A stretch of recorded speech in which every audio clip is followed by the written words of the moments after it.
I really am going to have to start paying for a OneDrive account soon, I think, because I just have so much stuff and there's always more stuff to save. The funny thing is, it's just my models. I have so many models now that just keeping them on my active on Beat Saber is taking up a large chunk of my models, or a large chunk of my OneDrive space. Like you saw, it says 82% full. I don't know if you can see that. It's behind my fat tail.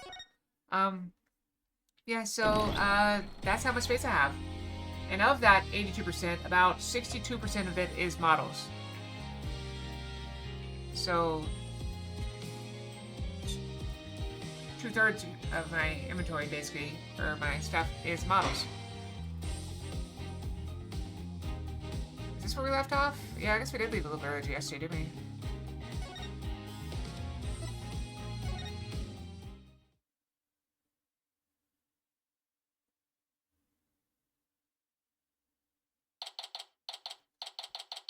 Keep drinking my tea.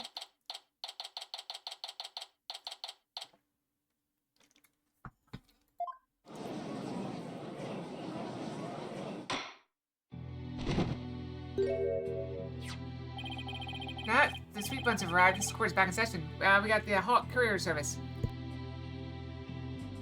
Very nice. Go in the window. Eat up. Mmm. Chomp, chew. Mmm. Nice flavor. You can really taste the sake. Munch. Gulp. That was delicious. Yes, a unique sweetness and the faint aroma of sake. And I hardly think that anyone could pass out from eating something like this. Spider window, you're not afraid of the tiny Manchu, are you? Or are you scared of how many calories it has? Don't be ridiculous. A sweet little snack like this couldn't possibly. I mean, it could never.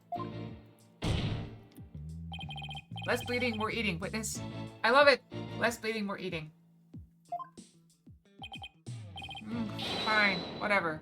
I can't remember that line. Less bleeding, more eating. Chomp, chomp. Gulp. See, I told you. It don't affect me in the slightest tick. It might be lightweight. Come on, nobody's that light. Hee hee. Oh, seriously, nobody's drunk off one of hick. Notice the chopsticks fell out one by one.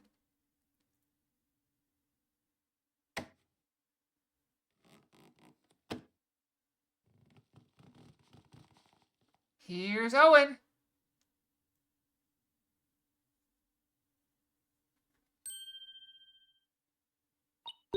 Yeah, it looks like it worked. Oh my witness. Please tell the court your name and occupation. Oh, sniffle.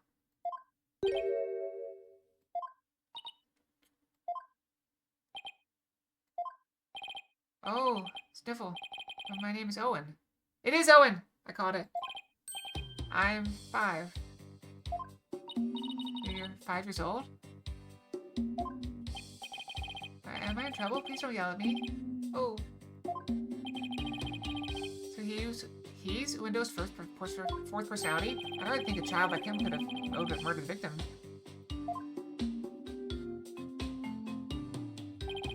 If he had a motive, could he have actually committed the murder? Oh, that's a very good point. Owen does appear to be very timid and weak.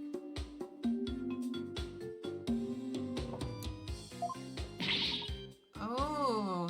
It seems that Spence was hoping this hidden personality would be the real killer. Now that he was standing here before us, it's clear that none of the Windows personalities can be that killer.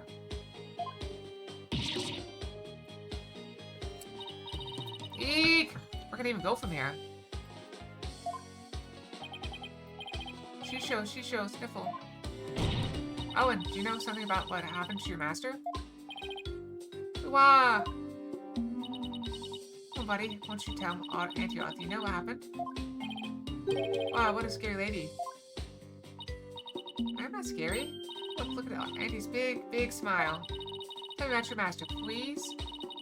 Pretty pleased with sugar on top? Okay. Shisho was super nice. He always played with me. Just like a real grandpa. I love Shisho. Sniffle. Can you sense anything behind his words? I sense his sadness. Sadness so pure it's heartrending, but no discord. Masahiro Saimari's right. Owen isn't the killer. Then don't you find it odd? Why, what odd? That's really what we've learned so far. Window rearranged the Kuroto cards to pin the blame on Bucky. Well, that's because the original message implicated Owen.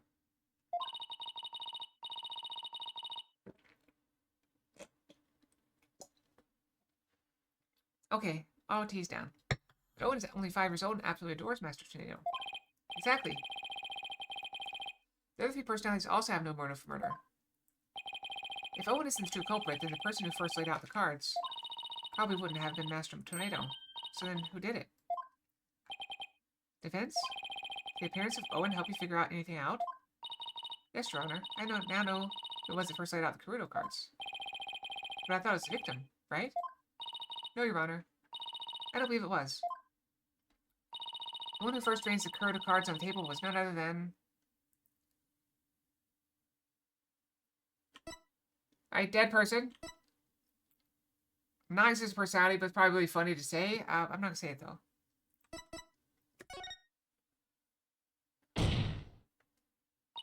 believe the person who laid out the cards is the very person who killed Typhoon Tornado. How quickly you move on to a new target when your Owen theory proves false? You pull Kunin? I don't know what a pull Kunin is. I'm definitely not one. Before we start with the sermons, why don't you hear me out? Let's hear the defensive reasoning. Please proceed, Miss Sykes. But if you're bluffing, I won't go easy on you. I understand, Your Honor. Now then, please recall the original crime scene. Who did the Kuroto cards name when the scene was discovered?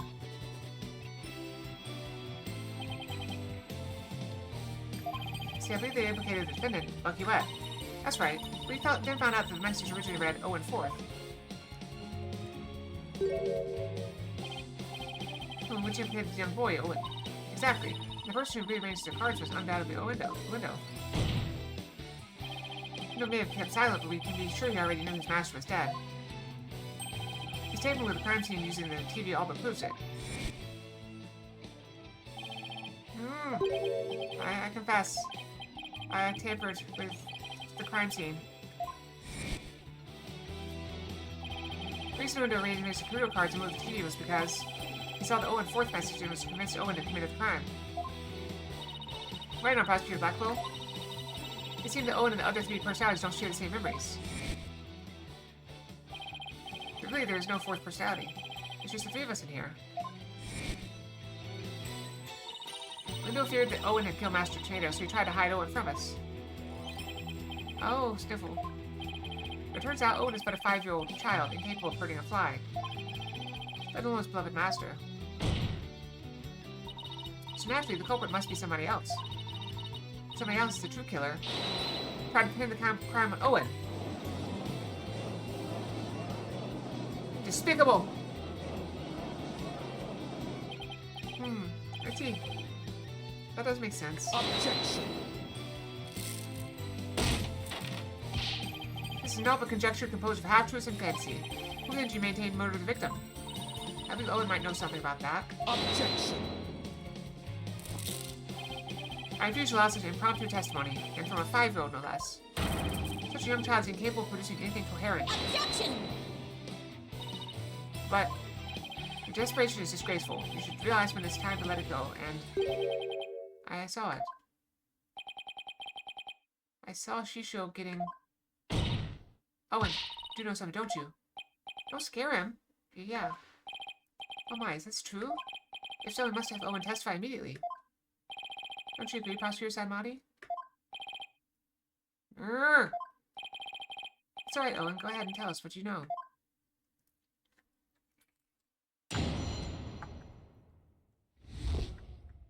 I saw it. Shisho was standing with a knife in his hand. Blood was dripping onto Shisho's face, getting it all red. I couldn't move at all. I was so scared, I passed out. This is eyewitness testimony from the moment of the murder. No, it isn't. Owen, can you tell us anything else about what you saw? I'm so scared. Sniffle. Oh, so scared. Sniffle. Owen. His emotions are spiraling out of control. Something must have really frightened him. Is he alright? His emotions are running wild because he's trying to recall something frightening to him.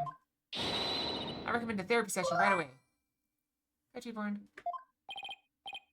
I see. Yes, please. Do whatever you can to help the poor boy. Will do, Your Honor. I better find the cause of these out-of-control emotions pronto.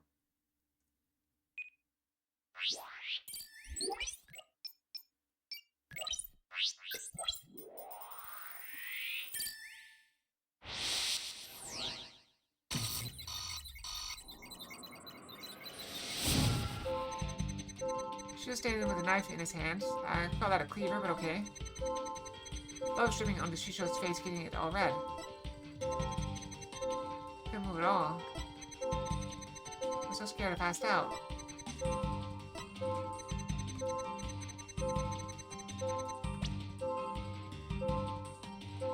Got it! Yeah, blood was dripping down onto Shisho's face. Blood? I don't remember seeing any blood in the crime scene photos. Besides, the victim was standing upright. How could the blood be dripped down on his face? I expect all he managed to obtain from this child is the tale he dreamt up. Urgh. It's a little weird for blood to drip onto the victim's face if he was standing up. Let's it drip down from the ceiling or something. What do you think, Simon? That gaze! I just can't get over it. I don't know. Owen's one confused and upset kid right now. She knows how accurate his memory is. Maybe it's time for that thing instead. Huh? What thing? The thing you and your cohorts do. What do you call it? Rotate your thinking about? What do you mean turn your thinking around? Yes, whatever. Same thing either way. No, it isn't. Who's ever heard of rotating your thinking?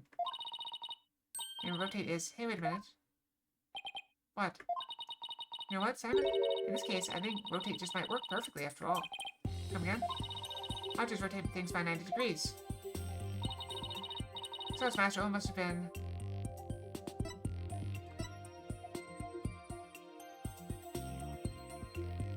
lying on the floor. Must have been lying on the floor when he witnessed his master's murder. What? That's the conclusion I arrived at when I rotated my thinking by 90 degrees. It means that all of his visuals in my matrix were off by 90 degrees. And? His master's tornado was also lying on the floor, which solves another mystery. Which mystery is that? Mystery of how blood could have been dripping onto the victim's face. It's much easier to imagine how that could happen if he was lying down. And someone bleeding onto Master's tornado from somewhere up above him. I remember now, somebody was sitting up on top of Shisho.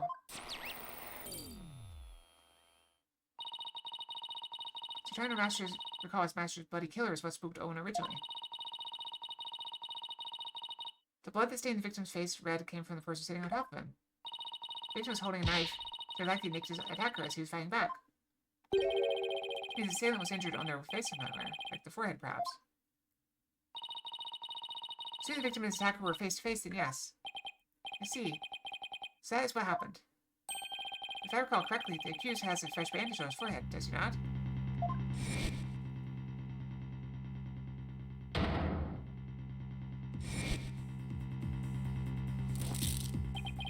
The injury of Mr. Wetz is conclusive evidence that he committed this murder. Keep saying that. Why? It's always conclusive evidence. No, it isn't. It's circumstantial. It's all circumstantial. They have so many circumstantial evidences. You need to drag yourself into a pit you cannot crawl out of. No. Even though I figured out the reason for Owen's out-of-control emotions, I did raise further suspicion against my own client. What do you do now? What's the matter? You aren't thinking of throwing in the towel, are you? Looks so bad for Bucky. I mean, he's had both motive and opportunity. Plus, he had the injury on his forehead. Your Honor, I sense that the defense is finally ready to let it go and move on. Oh, Miss Sykes? I understand that you don't want to give up on your client. I won't allow you to prolong this trial without a good reason. Our lawyer did her best, but all the signs point to the defendant's guilt.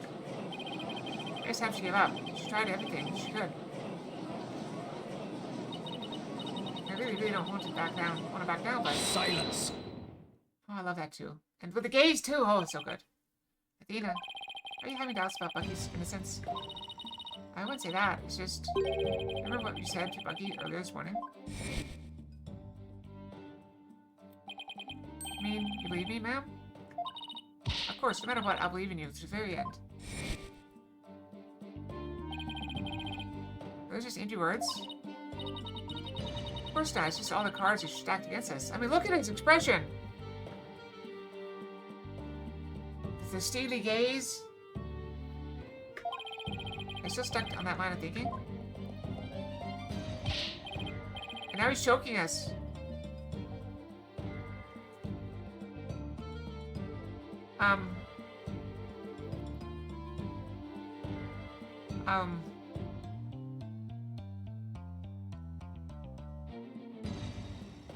Is Eric? Oh, he's right there! It's my face! What am I supposed to do?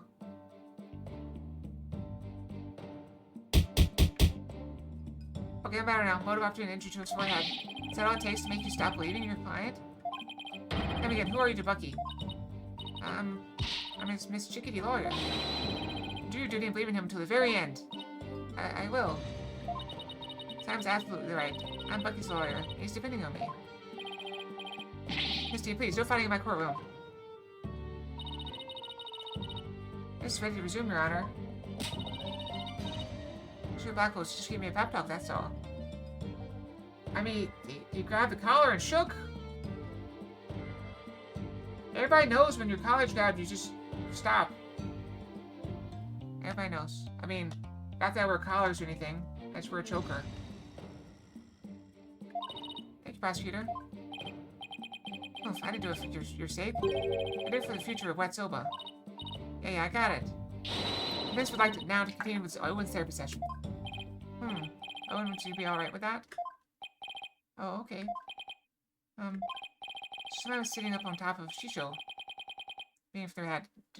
How does it... I just told you I don't wear a collar. And smooshing something into Shisho's face. That's funny. What is it? I still hear discord in Owen's voice. I don't sense any inconsistencies between his statements and his emotions.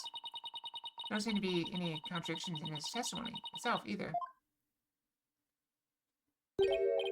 Oh, so that's it, huh? Did you figure something out? Your ability to sense emotions is making you focus too much on his feelings, Athena. There's actually something he's being very vague about in his testimony.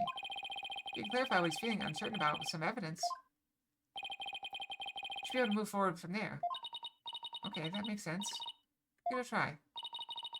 See if the moon makes the new information, and then we'll be ready to go. Especially present some evidence on what Owen was being vague about, huh?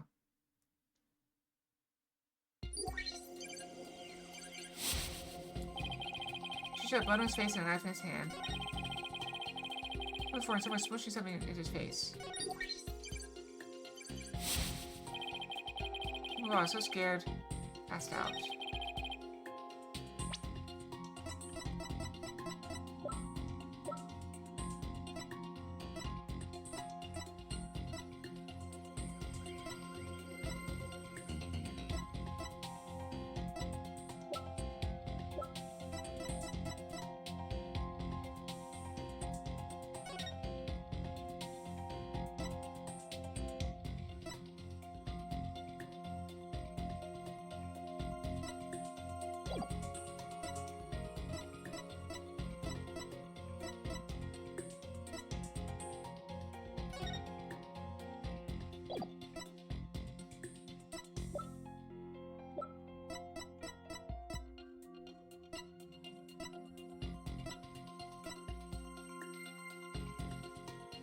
Alright, so I think they killed him with dough, and then fed the dough to the dog.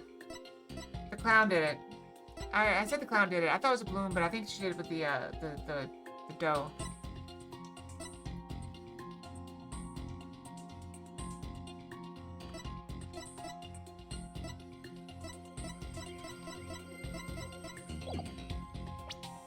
I do think I need to save it, though. It's getting dangerous.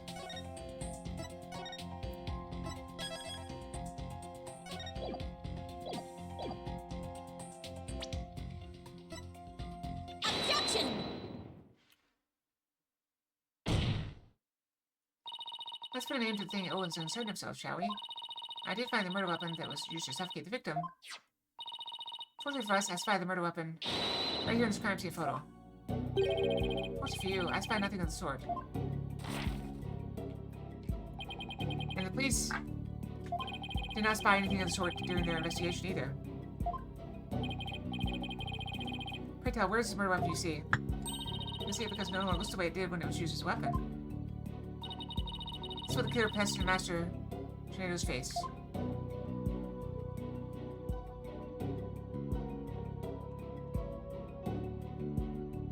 Take that! The noodles. The mystery person that Owen saw pressed Soba into the victim's face, thereby suffocating him. Someone found the old story of Final Fantasy XIV. What do you mean?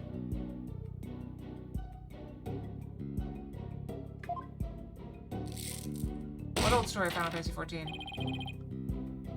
I got weary.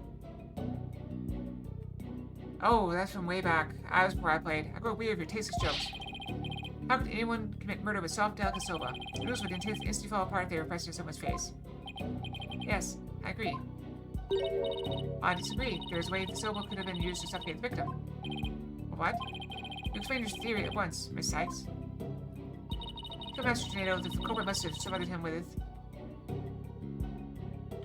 uncut soba dough. The culprit must have used the soba before it was cut into noodles. In other words, the murder weapon was raw soba dough. What?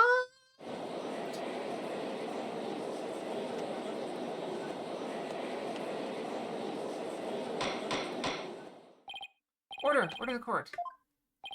Yes, soba dough could definitely be used to suffocate someone, couldn't it?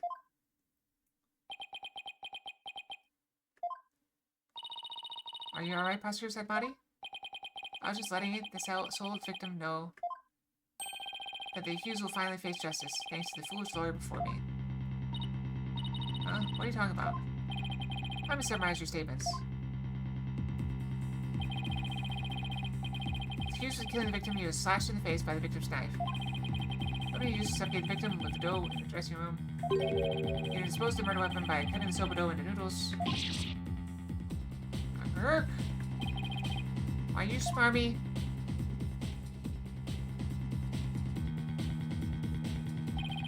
Afterwards, the accused put the victim's face into the bowl of soba noodles and broth, washed off the blood, and dripped onto the victim's face from his own. Here you have the true sequence of events behind this foul affair. Now, just wait a minute. Wait just a minute. Everyone said that Mr. Webb was the culprit. Nobody accused knows how to cut dough into noodles, defense. I mean, you just cut them. Gurk! That's a very good point, Prosecutor, said Monty. Perfect cutting soba doughs into uniform noodles requires considerable training. And what about the dying message? How do you explain that? Minute wouldn't have known about Owen's Owen personality. Perhaps the victim was simply playing with the cards, and they hold no other meaning. Yeah, it's just a coincidence that it happens to spell out something. What's the word for that? Where you're like, you look for meaning in things where it like doesn't exist, like patterns or something. I don't know. Oh, wrong button. I spelled out Owen's name in jest sometime before his murder. That's true. From Owen's testimony, it's clear that Master Tornado cared for the boy. It appears to have arrived at a compelling conclusion. Taken together, all these points paint a convincing picture of the defendant's guilt. Hold it! Owen, is there anything else you can tell us? No matter how small of a detail, anything will do. Oh, you're scaring me. I'm sorry, Owen. Auntie Athena didn't mean to raise her voice. I have to be gentler with him. I can't forget he's only 5 years old. You'd be scared, okay, sweetie? Just tell us anything you can remember. Well, when I woke up, the person who killed Shisho was standing over me, bleeding from their head. Oh, and you saw the killer's face? What did it again? So who was it, Owen? Do you remember? Oh, I don't know who it was. He gave some noise. It means there's still something to uncover in Owen's testimony. I know what Owen saw, but if suffice to say we are analyzing the dreams of a child. You've wasted enough of our time, defense. Let it go and move on. No, there's still discord in Owen's heart that needs to be addressed. Therefore, I can't give in here. Oh, do you think you can continue your testimony for us? Diffel. Okay. Let me do info and run an update then.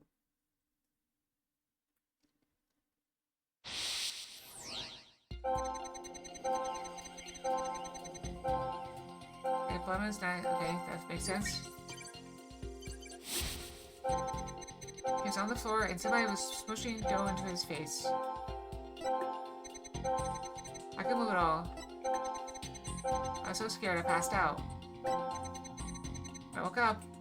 The person who killed Shisho was standing over me. Got it! Despite witnessing the culprit's terrible crime firsthand, Owen experienced a positive feeling, one of relief. The person he saw was no stranger, rather it was the accused. Therefore, it was only natural that he felt some level of relief when he saw a familiar face. Hence, in this madness to sell your soul no more. Owen, who did you see? That nice smell. I love the smell. And that perfume. Told you. Smell, lady. It's the smell of, you can do it. Try to remember, Owen. Oh, is it the smell of, oh. Owen?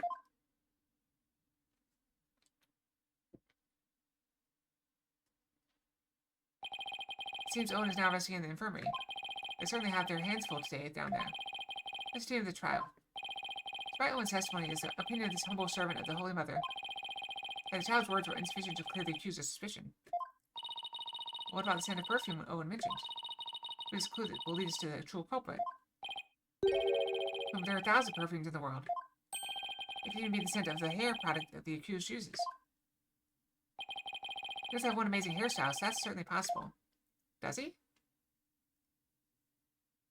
Can I look at it? Witness is a 5-year-old boy.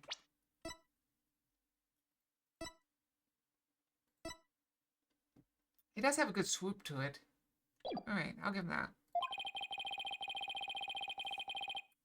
He cannot tell the difference between conventional perfumes and hair products. Who can?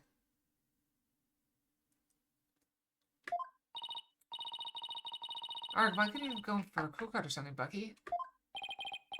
What's more than one person who can cut soap with such precision? Can I? I mean, kinda. I do have a pretty good nose. Is the accused, and no other.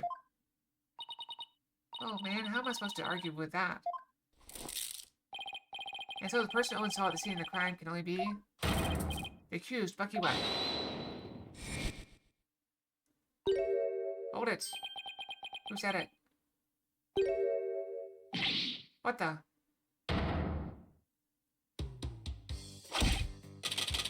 Hey! I never use hair products or anything with smell. Heck, or something like that. Smelled good into soba. Boom, check it.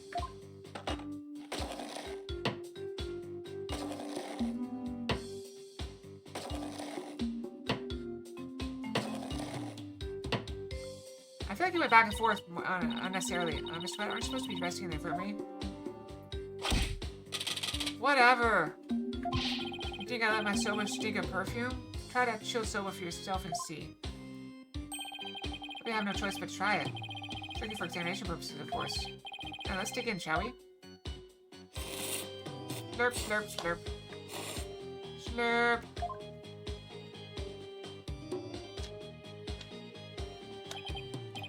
That was delightful. Well, I'm satisfied that there are no traces of hair products or perfumes in Mr. Wet's soba. First sweet bean buns, and now savory soba. What a delightful trial this has been. That sounds nice. I'd like to have a trial like that. This texture is different from the soba I had the other day. Reminds me of a dish we have in Lane called Banu Poon. What do you think, Miss Chickadee? My soba's pretty good, isn't it? Pick. Oh, it's so delicious. Don't you think it's so, Simon? Yeah, it still pales in comparison to his late father's cuisine. So, Simon, why you always gotta be so hard on me? Erp. Bailiff, Take the defendant back to the infirmary once for some rest. Rest? Hey, I love a plain we udon dough, you know. And fresh like my soba. You don't let soba dough rest. How about the 3 fresh is soba? Rhyme seeds fresh, cut the dough fresh, and boil the noodles fresh. Burp.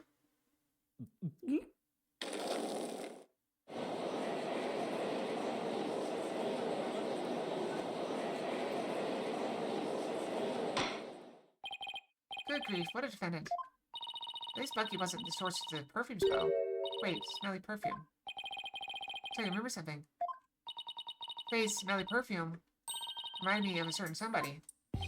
Oh? And who might that be? There's only one person that comes to mind. Phrase smelly perfume reminded me of this person. There's only 6 people in the trial.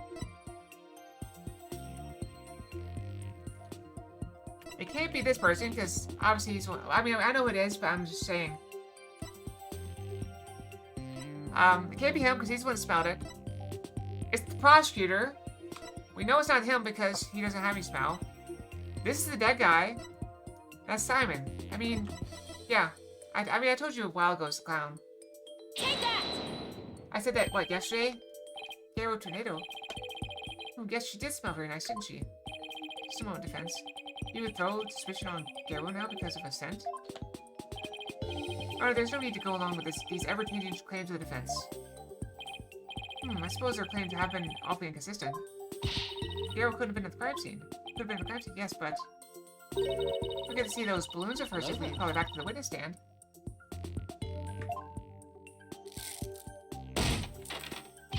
How vulgar! His owner's not interested in such things. I bet he is. I bet he is! You know, I've been told before, that if I really want to be more successful as a streamer, there's some things that can increase in size and, make more prominent in my streams. As a VTuber, you know, models are fluid. But I don't have any interest in that. I don't want that to be what I'm about. Bigger tail, yes. Bigger tail and ears. I can have the perfect size, as is.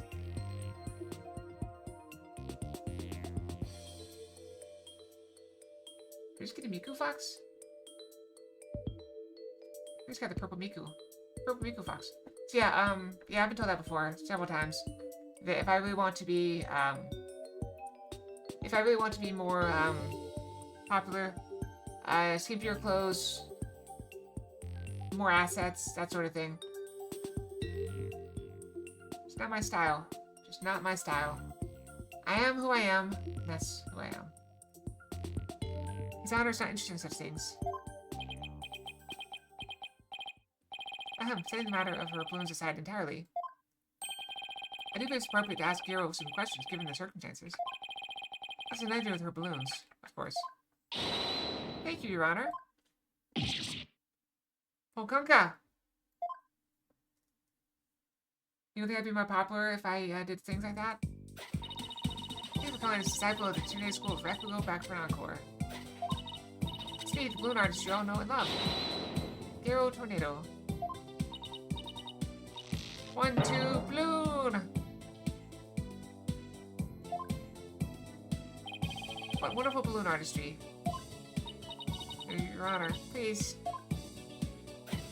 Now then, what would you like me to make for you this time? Well, actually, I called you back for more testimony.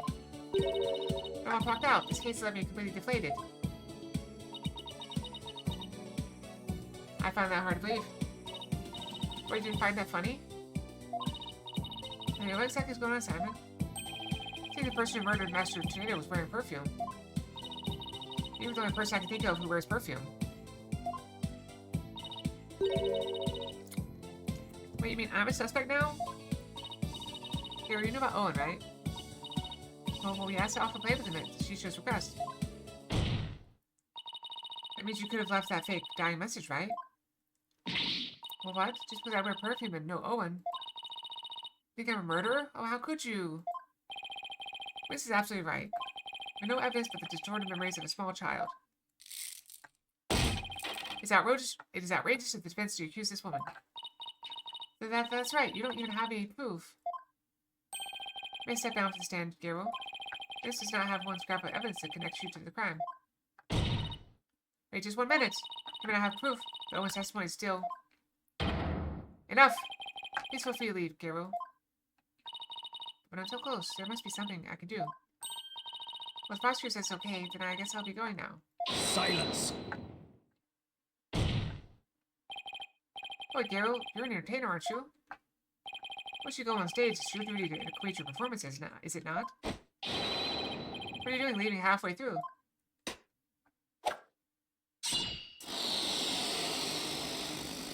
Head wound! There's a bandage on Garo's forehead. You know that Master Vader's killer is cut on their face somewhere. Impossible! How'd you know, Simon? Oh, I didn't. I had to take a chance and see for myself. Otherwise, your theory would have remained a groundless accusation. I like to double tap. She's the first one to do the double tap. Your Honor, Prosecutor Saimati. Tinted perfume, an injury on the forehead. These things are completely consistent with Owen's testimony. In short, the mysterious individual Owen saw in the dressing room could have been Garo. Besides, does this mean you were formally indicting the witness for the murder of Typhoon Tornado? Should your accusation prove to be false, I hope you're prepared to pay the price in full. Simon, what price is he talking about? Well, I thought that should be obvious. Mr. Simon is saying he'll see to it you never stand in court of law again. I must say, though, he knows how to make a trial interesting. Which side are you on, Simon? Come on, then. Into the deep end with you. You really have but one choice anyway. Well, Miss Sykes, I'm waiting. With regards to witness, Garo Tornado, I defense wishes to indict her. There's no reason for me to hold back. Not if I really believe in my client. There's only like 4 people involved. His wish to formally indict Garo Tornado for the murder of Typhoon Tornado. I've tried to be merciful, but now not even the please will reach the Holy Mother's ears. You have plenty of time to regret your decision in the pit of hell. So I don't need to. The person who murdered the victim was not Mr. Wet. It was Garo Tornado. The bandage is just from a silly slip-up I made while cooking yesterday, that's all. Kind of extreme cooking were you doing to cut yourself in the forehead?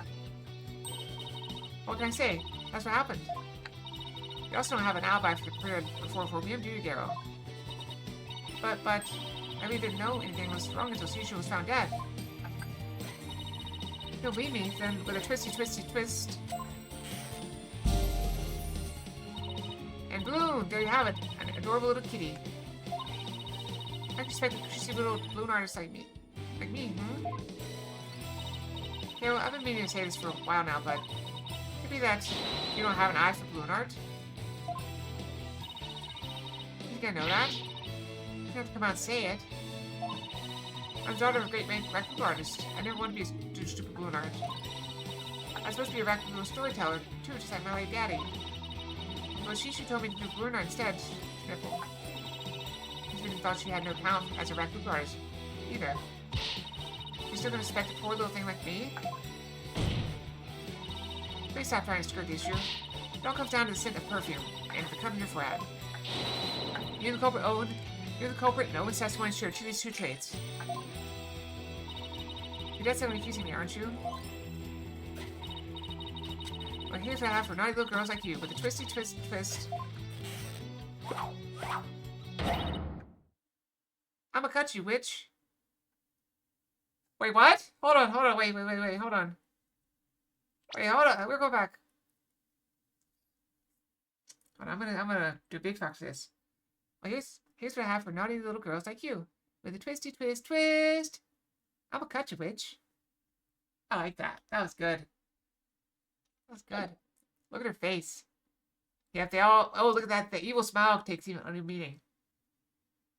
It's made a sword. Go ahead, maybe testify all you want. When the truth's revealed, it'll be your balloon or mine that goes pop. Got it? Oh my, is this yet another hidden personality?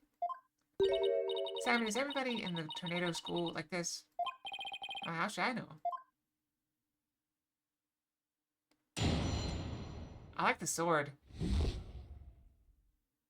See, if you took away the clown nose, this would be like a character I would play. Yeah, I visited the dressing room during that time to make a quick courtesy call after my act. Shisho and Owen were in there, but they were both snoring up a storm.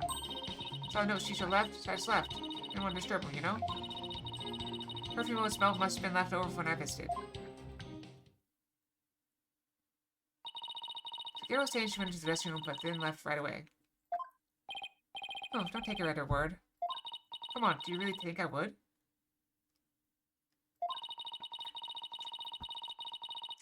I'm just trying to figure out how to get her to talk about what really happened.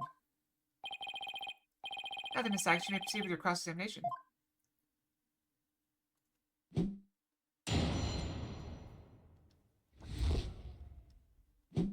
About a day before the murder. Yeah, I visited the dressing room during that time to make a courtesy call after my act. Hold it! A courtesy call after your performance, huh? What do you think of it? I know must be making the same kind of visit. Yeah, visit your master before and after your routine. That's just common courtesy with us, right? Who are artists and entertainers. That means you paid the victim a courtesy call right before your performance too, right? What did you see that time? He was having a drink and getting himself into a festive mood. I say that drinking gave him a silver tongue. Did drinking give me a silver tongue? Not that I drink, but I think it did, right? Silver tongue. Everyone seemed very supportive when I was drinking. Not that I drink. She was already drinking by then. I wasn't there at the dressing room yet at that time. He must have gone in there during my act because when I went back. Shisho and Owen were in there, but they were both snoring up a storm. Hold it! Can you describe how they appeared? They were both stretched out on the floor, snoozing away. Seeing the victim up and over the table, it must have been the culprit's doing. After all, who would have stretched out on the floor if they could have taken out? Plus, that matched up with what Owen said in his testimony. If he was asleep, how could you tell if it was Owen? How'd you know it wasn't a window? I've known the guy for ages. One look at his face and I know which one I'm dealing with.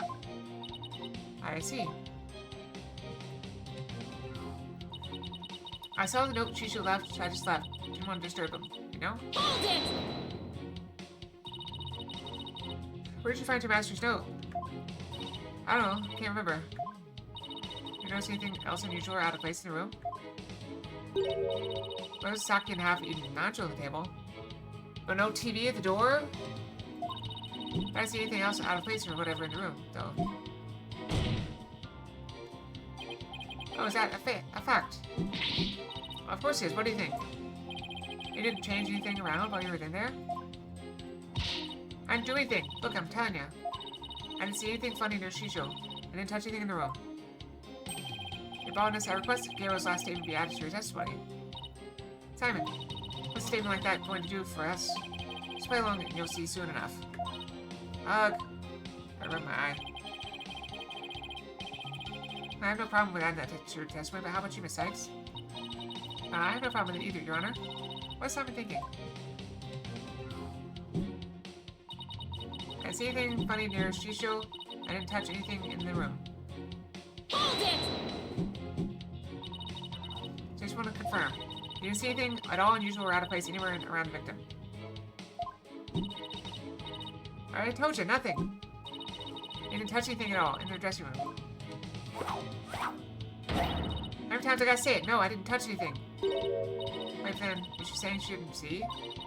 Window immediately saw when he checked the victim's body? I mean, it wasn't there yet at that time? Oh, hold on. I guess there was something. What is it? The soap-making equipment was already there in the room. Miss Bucky must have been there in the dressing room before me doing something. Thanks for non-help. Well, a new statement has been added. But she's still sticking to her guns. She didn't see anything unusual in her dressing room. But that strikes me as a little strange on its own. Really? Why? Master Nader really is the one who left it at that. You think Garo would have noticed it? If Master Nader wasn't the one who left it, then must ask who did. I'm getting at, don't you, Athena? I think so. I appreciate Simon's help, but I've got to come up with the answer myself this time.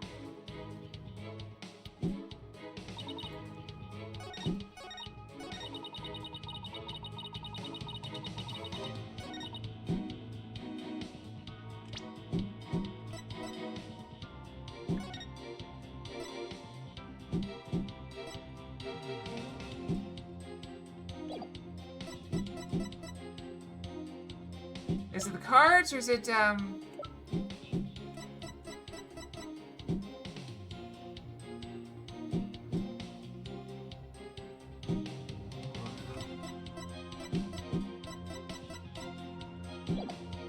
feel like they're pushing me toward the cards, but I feel like the TV is a bigger point.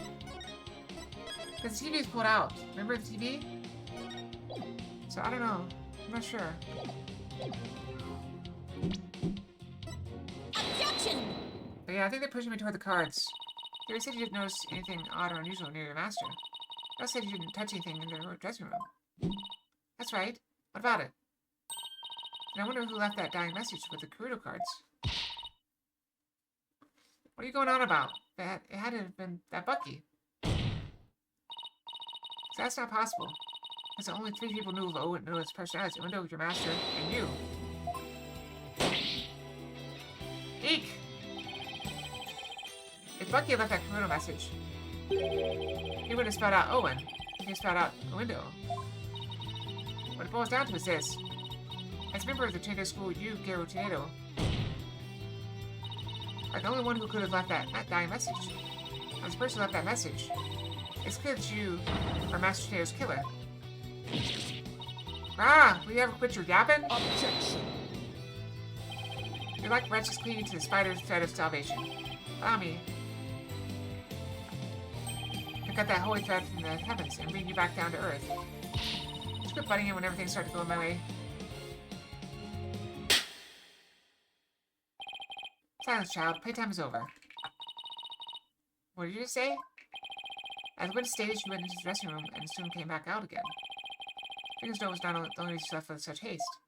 There's another reason that compelled Garo to leave at once. Garo, would you please relate said reason to the court? The reason why Garo had to leave the dressing room? I don't want to show you this, but I guess I got no choice. Keep your ass peeled, because here it comes.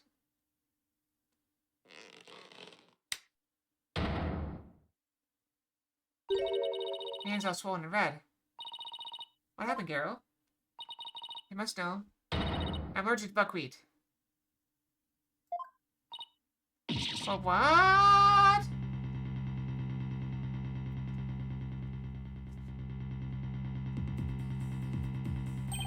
Allergic reactions to buckwheat can vary, though they're usually on the severe side. The type of tornado making still when was in his dressing room. He was lucky to still be alive, considering all the silver flowers swirling in the air. I think that was pretty quick. I managed to escape just a mild reaction. That touched Shisho as he was being carried away, and look what it did to my poor hands. It must have been silver growth in his clothes or something. When I held in that silver flower, I'd had a procedure, and it might have been Goodnight Garo. Never could have stayed in that dressing room for very long. First allergic buckwheat couldn't have been in a room with silver flower in the air. It's not silver flower, though. I certainly couldn't use soap to as a murder weapon either. This is good. You knew it would come to this, didn't you? That's why you never mentioned her allergy. Oof, as if I would do anything so underhanded. I was simply trying to protect the privacy of this witness.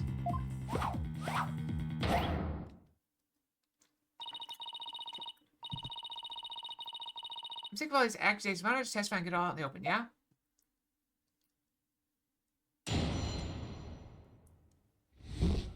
I don't know, rice flour? Because didn't he bring the soba noodles or soba dough already made?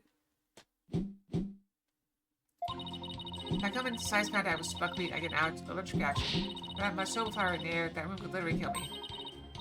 My hand touched Sushu's body, caused that much damage. Must have been soap broth in his clothes. Never could have committed that murder in the dressing room. I still can't believe it. Nobody told me she had a soba allergy. Do you know, Simon? Oh, does it look like I knew? Take the prize to the witness, my foot. What a dirty trick. And now what do we do? There's only one thing to do. Prosecute sad monk to shame with your cross-examination. I still think she did it. Right. No matter how small, I'll find an opening and break her testimony down. If nothing else, she got angry and the person that gets the angry craziness is usually the bone that did it. I can find an opening and break her testimony down. With a demented dog on her shoulder. Here was buckwheat allergy. Coming to slightest contact with buckwheat, I get an allergic reaction. Hold it! You're not lying about this soba allergy of yours, right? Of course not. That's where on the grave of my father up in heaven. I even get your doctor's certificate for one. She seems to be telling the truth. I've had this allergy for as long as I can remember. I never dreamt that in a million years it'd occur to me a murder. And you'll come out of this smelling like a buckwheat flower to boot. Well said, Your Honor. And with that much soba flour in the air, that room could have literally killed me. Hold it! I knew that there was quite a bit of flour scattered about in that dressing room. You didn't to pay your respects to your master regardless, right? Yeah, but like I said, I came right back out. And soap making tools were right there. I believe I was careful not to breathe any of it in. You still could have committed this crime if you held your breath while doing it. Ridiculous. I would have suffocated death before Shisho did. Yeah, I guess you're right. Jeez, get a grip, will ya? Look at my hand. Just touching Shisho's body caused this much damage. Hold it! There's a twist here. Like you're actually allergic to dogs and not soba. You can't even my little Jukumo in here, and I'll hug and squeeze like there's no tomorrow. I have a genuine, honest-to-goodness soba allergy. Vince, the witness clearly has an authentic allergy to buckwheat. Future deliberation on the matter would be meaningless, pointless, worthless. You heard the man, lawyer girl. All right, fine. I'm just trying to think the same thing myself. You don't have to like it, though. I got an allergic reaction on my hand here because I touched Shisho. Must have been soba broth on his clothes.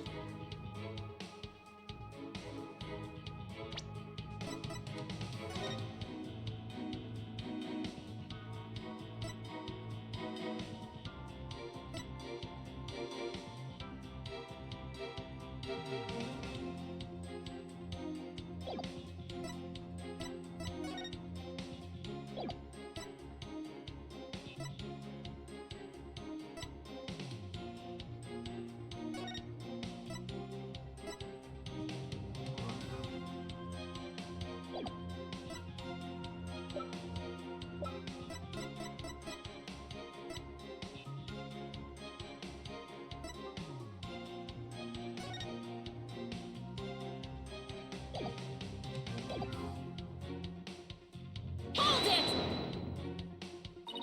I have a question about that, actually. If you're allergic to soba, does that mean you're allergic to the noodle broth, too? Well, the buckwheat from the noodles can dissolve into the broth, so dumb. There's soba broth can be just as deadly for me. Don't you know anything? What an amateur. I'm sorry, do I look like a doctor to you? Look, anything that has soba in it, or anything that has touched soba, is like poison to me. So I never could have committed that murder in the dressing room. Hold it! Just want to cover all my basics, but could the murder have possibly occurred somewhere other than the dressing room? Objection! That's out of the question. I think so too, Zelig. Let me ask you to show your complete disregard for all we've discussed up until now. Yes, I have to agree. You just can't go around suggesting new premises without basis. Fortunately for you, Shisho didn't take a single step from his dressing room around the time of the murder. Well, that is unfortunate for everyone. Hiro could not have possibly committed this crime in a room where soba was being made.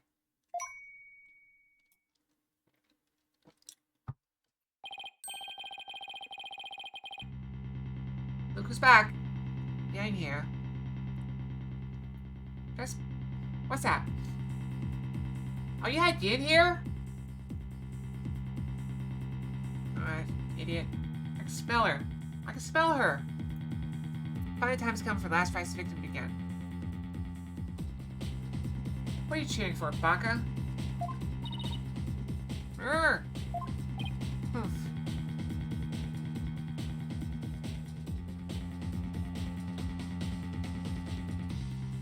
Why'd you do that? Turn on the wind.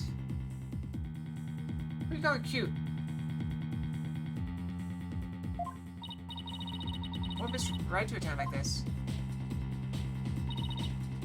Yes.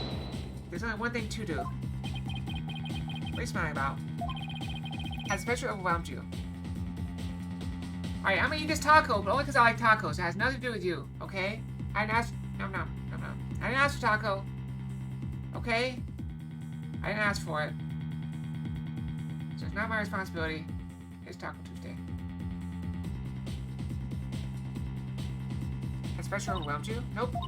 It's just the worst of times when lawyers have to force their biggest smiles. I see, you have no rebuttal, and so the only thing left is for you is to smile. Oh, ho, ho, ho. That's where you're wrong. I do have a rebuttal. You're thinking around, Athena. Don't try to figure out how Garo, who's allergic to Soba, could commit the crime. Figure out how Garo could be in that room and not have an allergic reaction instead. Rest? Ha, maybe if I were a lump of regular flour dough for udon noodles. I'm fresh like my soba. You don't let soba dough rest. So how about the 3 freshes? Grind the buckwheat seeds fresh, cut dough fresh, and boil the noodles fresh. Erp.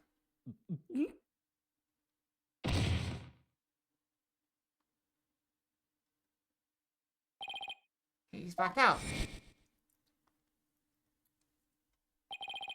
Here's been written by the victim. Allow me to read it. Resting, do not disturb. Yes, that's what I saw. After reading that, who wouldn't think Shisho was snapping? Must know. I'm allergic to buckwheat. Mon Dieu! What if that certain piece of evidence doesn't mean what we think it means? That's the case, might be able to prove that Garo could have committed this crime. No matter how hard to search your mind, you cannot overturn facts.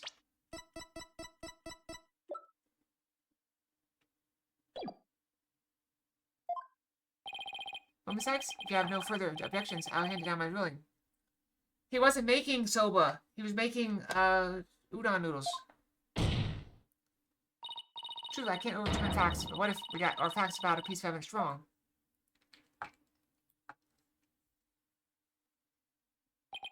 Got our facts wrong. What are you talking about now? And which piece of evidence do you remain, Miss Sykes? Please point it out to this court. Evidence proves that Garo could have killed her master, even with her soba allergy. Take that! It's Master Tornado's note. The note. Preposterous. What possible connection could there be between the witness's allergy and that note? Answer lies in the true meaning of this note. Its true meaning? This note does not mean I am resting, do not disturb, as we had assumed. Or rather, it actually means this dough is resting, do not disturb it. Wait a minute, Athena. That doesn't make any sense. You're right, it doesn't. After all, as Bucky told us many a time, you don't let soba dough rest. What's all this jibber-jabber got to do with anything? This is it, the home stretch. This note and Mr. Wet's words led me to the conclusion that Master Tornado was making udon noodles.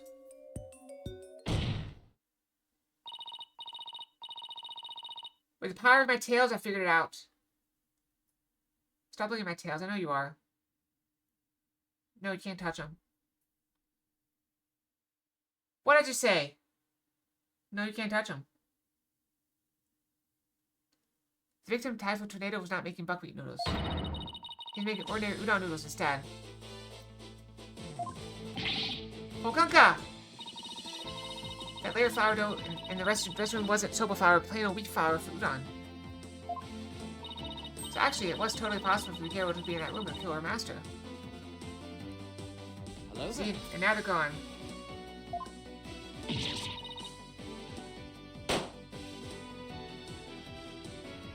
Oh, it's just more like a clown now. What? But that's true, it changed everything. Your Honor, the misrest with the flour in the room be tested immediately. Objection. The soba noodles were found in the bowl, and Garo did not have a reaction on her hand. Did have a reaction on her hand. How explain those things? Well, you were udon flour instead of soba. You struck to prove Garo committed the crime. But don't lose your nerve now. Keep changing charge forward, or you'll feel my blade at your back. And enough of the threats already. I got it. Talk about pressure. Alright, Athena, take a deep breath and go over everything again.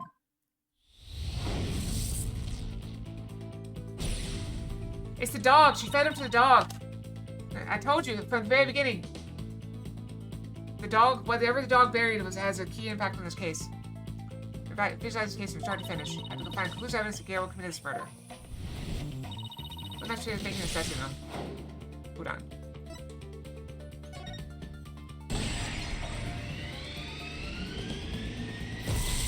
Yeah, but he said that.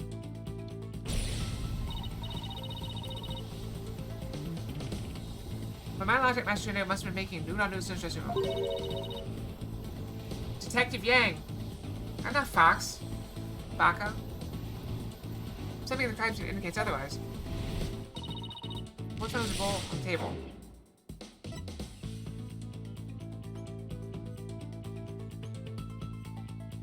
Ramen. Probably. I don't know. Huh? Of course I wasn't eating ramen at the scene. Tina, what did you think of ramen ever get into this trial? What's on the bowl on the table?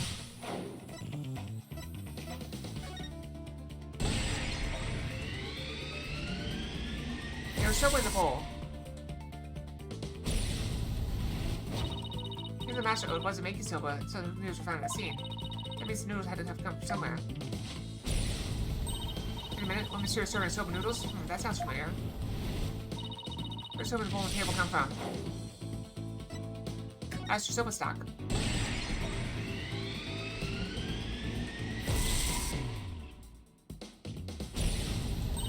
Soba noodles found at the scene were found in the master's stock of uncooked noodles. Then why would the culprit go out of her way to cook the soba and put it on the bowl? Why would the culprit cook soba noodles and put them in the bowl?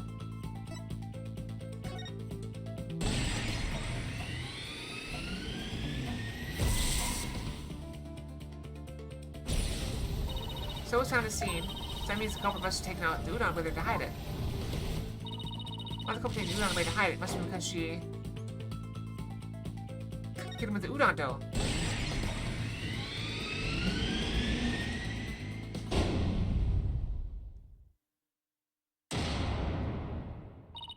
That's it, the udon dough was the real weapon used to kill Typhoon Tornado. The reason why no weapon was found was because Garo got rid of the dough somehow. She fed it to the dog.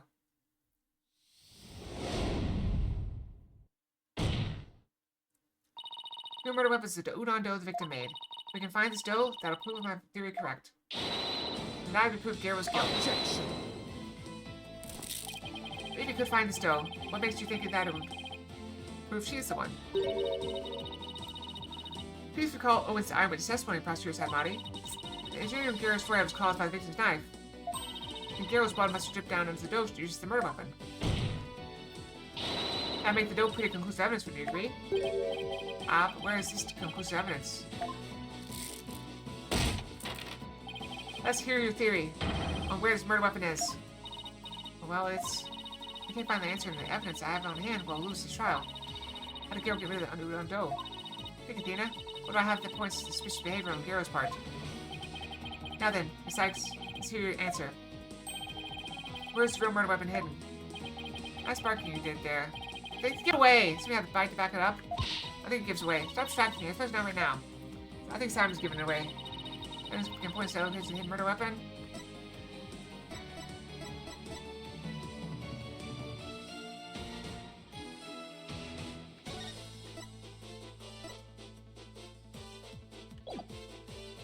Take that! Garo. Huh? What is it? I'm just an innocent girl. I don't know anything about a murder. Stop that cute eye in your balloon hat. Huh. Garo got rid of the dough she used to kill Master Tornado in a bold and daring way. She did it right in front of Prosecutor Baku's nose, by feeding it to her dog. No, ha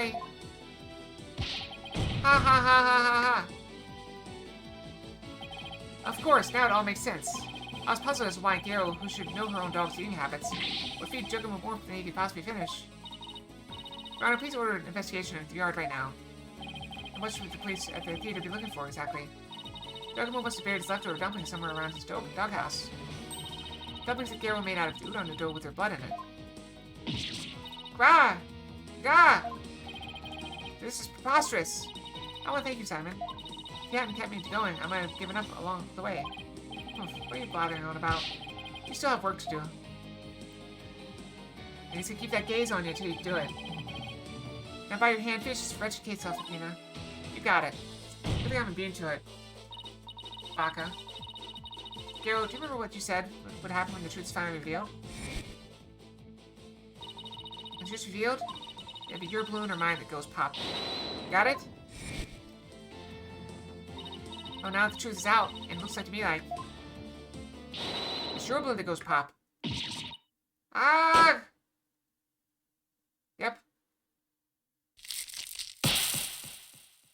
That happens every time when one of them just hits him in the face. Or several of them hit him in the face. Okay. Volkanka! Oh, this was a short one. Assuming we're done. I'm a Raku artist.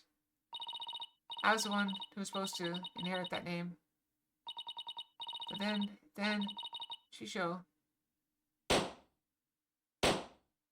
Balloons are popping, one by one!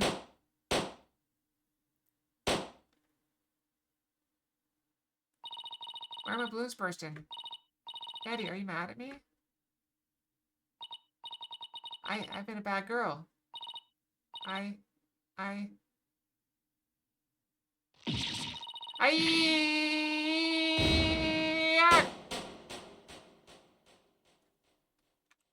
Wait, what?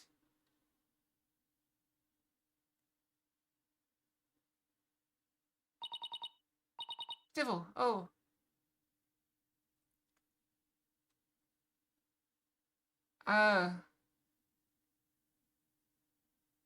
Either she has a smaller chest than Fox does, or I think I'm gonna leave it at that. Civil, oh. Are you ready to tell us everything now, Garo? The whole reason I entered the world of Raku in the first place was to follow my father's wonderful footsteps and inherit his stage name. His stage name? You don't mean... Window Tornado. I know I wasn't very good at storytelling, but I thought that if I did the stupid balloon thing like Shisho wanted, I'd inherit the name someday. Master Tornado gave the name to his junior disciple. Yeah, that's why I took my revenge on Shisho during the show celebrating the name's succession. That was your entire motive. I doubt anybody else could understand, but inheriting my father's name was everything to me. It was my whole reason for living. All the days you could have taken your revenge. Why'd you choose the day of the show? And I wanted to pay Ueno back for stealing what was rightfully mine. I wanted to pin the blame on him at the show where all the Tornado fans were gathered. Then Ueno tried to shift the blame onto Bucky Wet. Now we know the whole story. There's just one more thing I wanted to know. Did you know Master Tornado was making udon in his dressing room yesterday? No, I didn't. When I saw the soap making tools, I was worried about my allergy.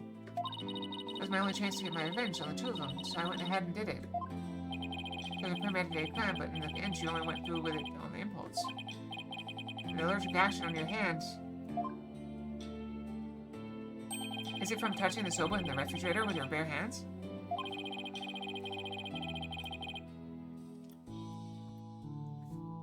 When you were tampering with the crime scene after your master's death?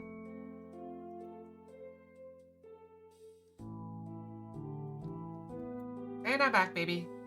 Fox is back. 2B outfit, Fox. Tampering the crime scene after your master's death. Yeah.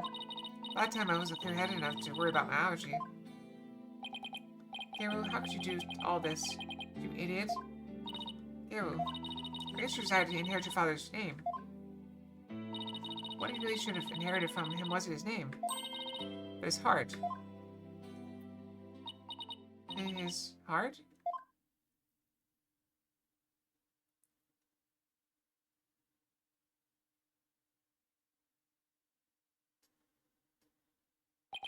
Is there anything to add, Prosecutor Saimati? Any objections? No, Your Honor. Miss Thea Sykes? Yes, that's the first time he's used my name. I shall be sure to remember your name. Really? Seems as if I recognize you as a proper adversary. Thanks. That's all I asked, Prosecutor Saimati. Here's one thing that bothers me about this whole thing. Alright, so, maybe I'm crazy, But isn't his whole thing that people that defend criminals are criminals themselves? Isn't he defending criminals by prosecuting the wrong person? He's done it like 5 times now, or 4 times now.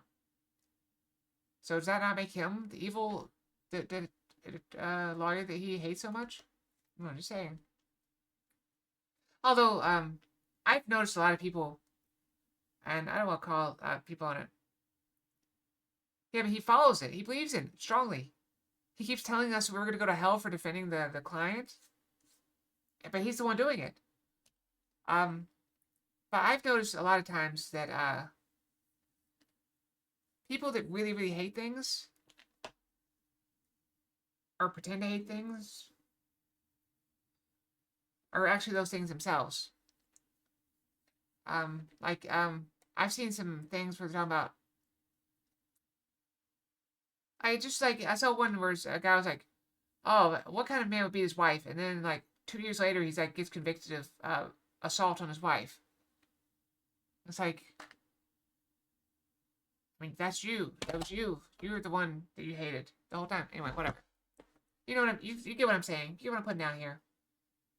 Thanks. That's all I asked for Pastor Sadmani. Looks like there are no further objections. Bailiff, please bring in the defendant.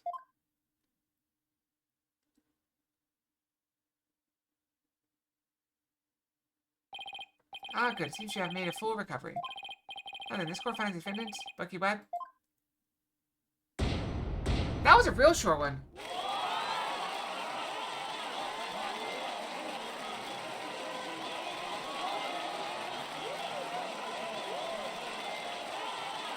I mean, we still could have pulled it off in one day.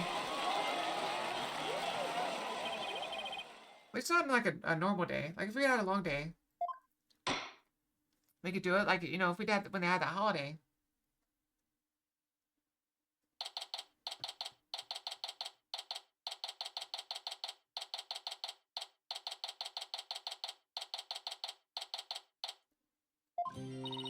Congratulations, buddy. Bucky, I said buddy. I meant to say Bucky. Congratulations, Bucky. I'm so glad you're found innocent. Thanks for everything, Miss Chickadee. It still sucks you're accused of a crime you didn't commit. Did the window have to be out for you or something? I don't think so. But instead it was a spur of the moment idea I got when he saw the Silver-themed cards. Hey, Betty! Simon, where have you been? I sat through the window's questioning. Oh, you, Bucky. You'd be framed for a crime on a whim. No way. I almost got convicted out of a convenience. At least you've been completely cleared of all charges, so buck up, Bucky. On a more important note, what I really want to know is, why did Master Tornado let Garrow inherit his father's name? Well, what do you mean, on a more important note, Miss Chickadee? Why don't be such a wet blanket? Wow. That's a bit much. Just go with the flow. Well, come on. You think the Master was trying to encourage her to quit the entertainment business? No, that's not it. He didn't give a name to her because he wanted Garrow to find her own calling in life. Perform whatever she wanted without being bound by her father's name or Rakugo. Making Udon was his way of showing his support for her new endeavor. That's why he found you in the theater, huh? Teaching him how to make udon? Oof, a more roundabout way I've never seen, but that's Master Shadow for you. The entire incident happened because of a misunderstanding. How sad. By the way, Garrow wasn't the only person Master Shadow was trying to cheer on. Even though the person in question still seems unaware of the Master's intentions. What? You about me? Oh, no way. All that old man ever did was criticize my Soba. It's not true, Bucky. Must be a way to make Bucky see just how much Master Shadow cared about him.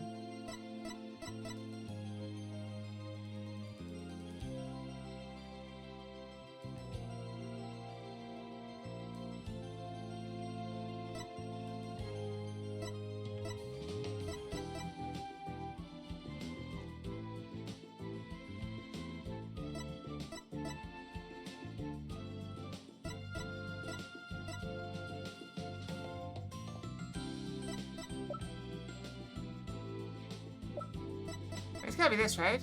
Take that! Take a look, Bucky. Whose name's on there as the holder of this title deed? It's still my name. Master Tornado was just up to one of his tricks when he said he stole the shop from you. He's trying to force you to grow into a truly capable owner in your father's stead. He probably used some tough love when you said the shop wouldn't just go belly up. I see. Wow, his hair even looks like noodles. I never knew. Oh, Master Tornado. I'm so sorry. Sniffle. Keep working hard, Bucky, and pay him back by living up to his expectations.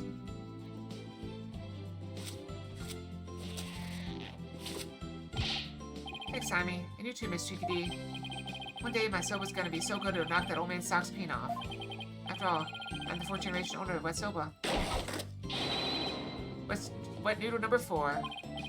I better be getting back to my shop. I gotta get ready for the lunch rush. Hold on. Can I place an order for a delivery, Bucky? Yes, Miss Chickadee? Deliver a bowl of udon to Garo on behalf of her master? You got it. I'll make sure it's got all the TLC Master Tornado would have packed in it, too. Thank you. Well, I'll see you. Be sure to drop by the shop sometime. I will, and I'll bring the whole agency with me. So proud, Bucky. I'll have the best soap in town waiting for you when you come. Peace out. Ah, it's nice to see somebody giving it their all, isn't it? I wonder if that level would end up upping thanks to this case. Don't kid yourself. Trial would have been a spectacle and a half had I not been by your side. You don't know that. Oh, for a lawyer who's first in psychology, you're too full of weak points. You learn to analyze yourself more objectively. Maybe just teach me your famous mind trick, Simon. No. Way to shut someone down. Why not? Because the more pesky lawyers there are, the harder my job becomes. It's in my best interest for you to remain green forever. See, this is the little, like, sideways glance and the smirk that I like. Hey, what about in my best interest, huh? Besides, weren't you the one who had the wool pulled over your eyes by Undo? Why don't you remind me? How could I have known Undo would do Time Soba? Hey, speaking of Time Soba, I just thought of something funny. Oh, goody, I can't wait. Okay, here it is. In Time Soba, why didn't number 9 get counted? Want you know, Simon? Oh, how should I know? Because 7, 8, 9. Thank you. I'll be here all week.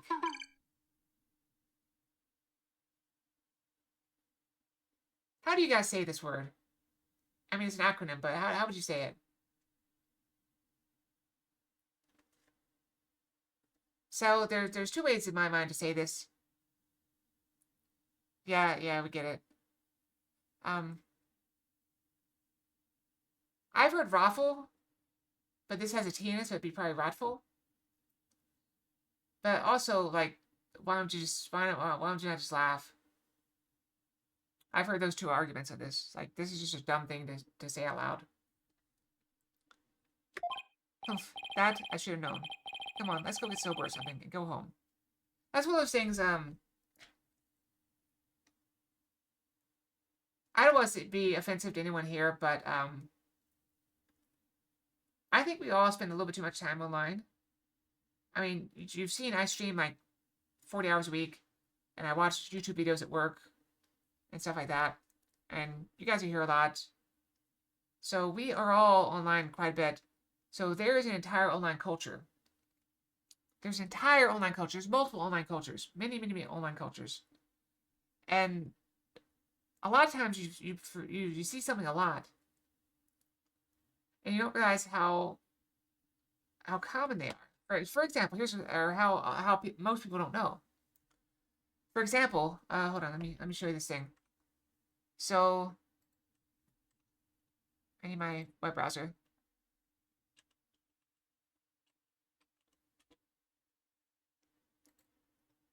Okay, so I'm gonna show you guys the thing. Actually, I need to log out because it's got my name on it.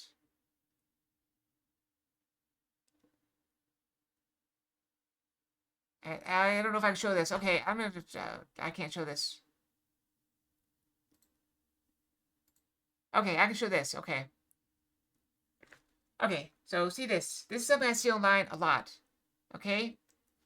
Do you know what this is? I see this in media a lot. Okay? Do you know what this is? It's a shark. That's correct. Do you know what the shark is? Do you know? Can you be more specific?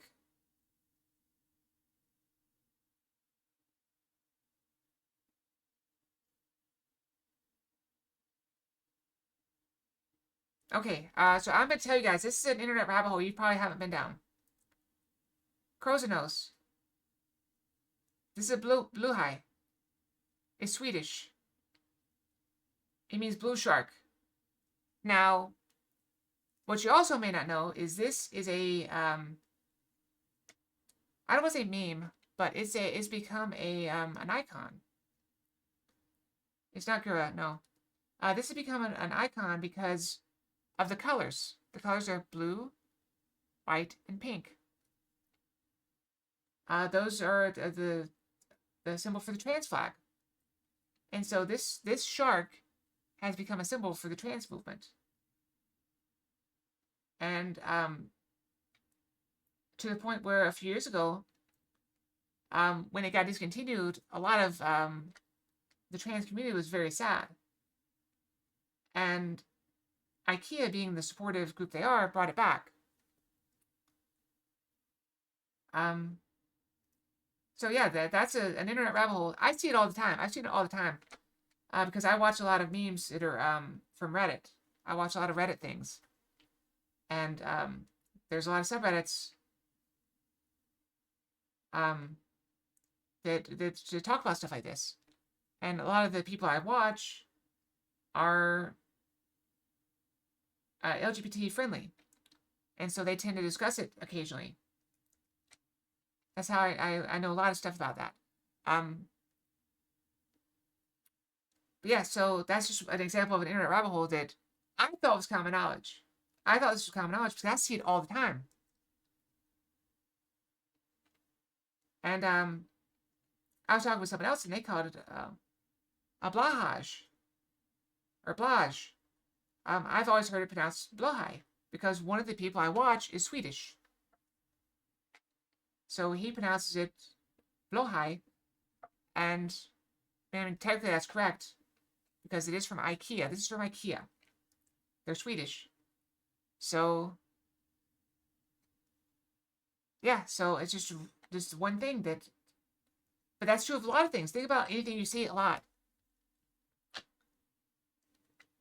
Like, you know, I say WAN a lot, but, you know, if you go outside this channel, even on the internet, you're not going to know anybody that knows what WAN is.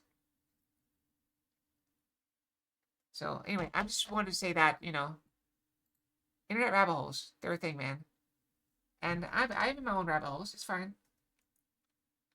But yeah, it's you have to be careful when you take anything you see online out of offline. Just be aware that people are not always. Most people are not online all the time, as much as we are. So just be careful when you talk to people offline, and just don't assume they know things, and definitely don't make fun of them for not knowing things.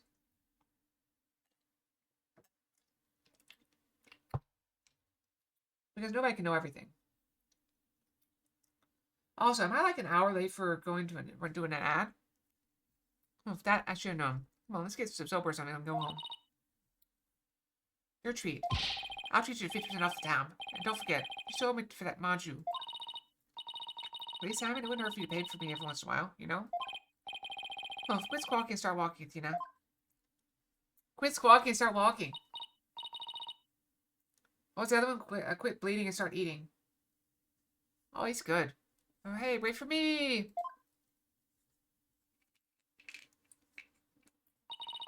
I may still have ways to go as a lawyer.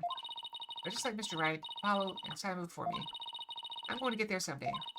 After all, I've inherited that passion for courts and the law. Je peux le faire. I can do this. That was a very short case.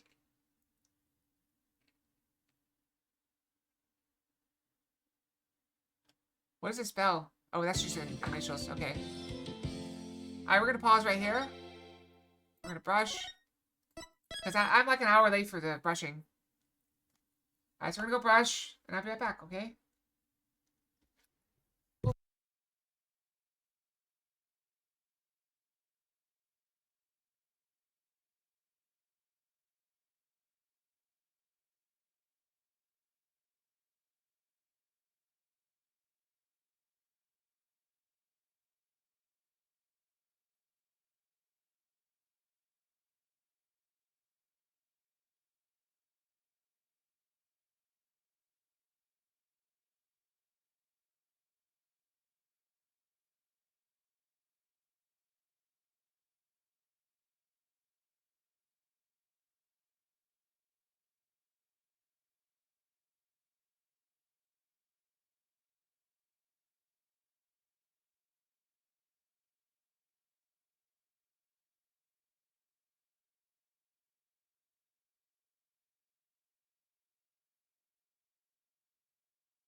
Okay, I'm back. Sorry about that. Late break, but a little bit longer, so it kind of makes sense. Okay, the tail is nicely brushed. Let me get back into position. And we'll continue. We just saved it, I think. Next episode. Turnaround Revolution. There's only like 2 left. And then it'll be all Dark Souls all the time. Then it'll be Final Fantasy. Oh.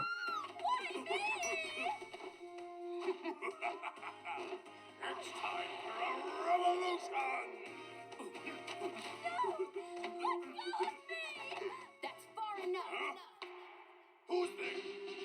It is I, the Cloaked Punisher, warrior of Neo Twilight Realm.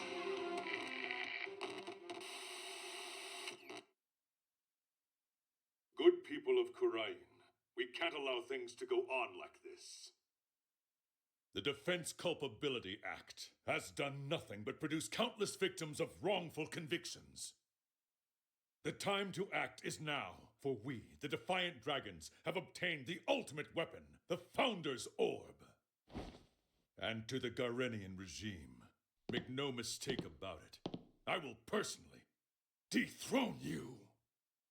A dragon never yields, nor will he rest until his revolution is complete. Yeah, no worries, Cheaper. We'll get through it. When you say long, you talk about like 30 hours long, or like, you know, just like you said that was short. I mean, it took like a stream and a half. So what about maybe like 3 hours, 3.5 hours, something like that? Most of our cases are around 7, 8 hours, I think. So you think like 10 hours? I gotta sneeze.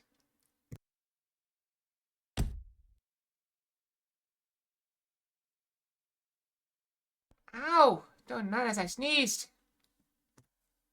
I was like a Waffle Fox.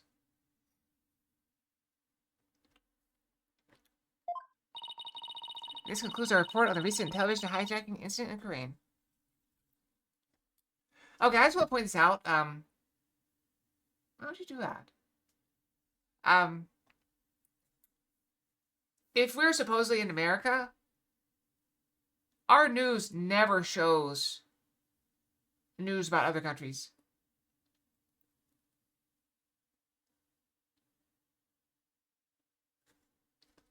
Like, do you have like a time? Like your times are confusing me. You're getting into the realm of this boulder is the size of a large boulder. Really, who could have anticipated such a surprising turn of events? Did you hear that, Polly? Someone hijacked the airways over there. Like something out of a movie. Apollo? Yeah? Dirk? What are you up to this time? Oh, that's Apollo's dad. Wait a second. You know, the TV hijacked or something, Apollo? You can say that. This is not dad. Dr. Dad. It was a long time ago. And why do you know someone like that? I mean, they're calling him an insurgent.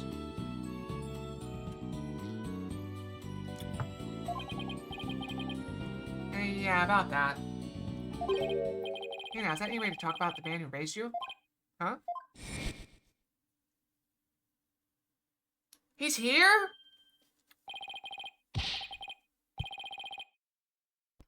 Hey there, Apollo. Long time no see. How have you been, son? It's that guy that was on TV. Ha ha ha ha ha. Guilty as charged. Surprised to see me, Apollo? I like the, hey look, it's that guy you are. From, Futurama. I just beamed in for Khura'in, and boy, are my arms tired. Because this can't be happening. I must be dreaming, or hallucinating, or both. You're not Apollo. It's that TV hijacker / insurgent. In the flesh. I'm so confused. Mr. Hijacker, sir, I have so many questions I don't even know where to begin. Let's start with that bit about the man who raised you. Wait, don't tell me you haven't told anyone about me, son. It's okay to brag about it. Tell everyone you're an old man's me, the rebel Dirk. I mean, I face all over TV these days. I'm practically a celebrity. Ha ha ha ha ha ha. I instantly like this guy. Trizzy, what do you say we close up early today? What? Why? Oh, come on, son. No need for that, the cold shoulder.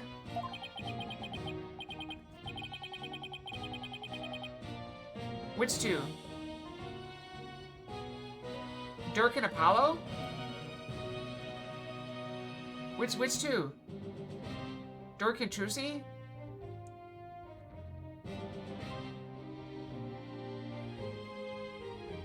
I mean,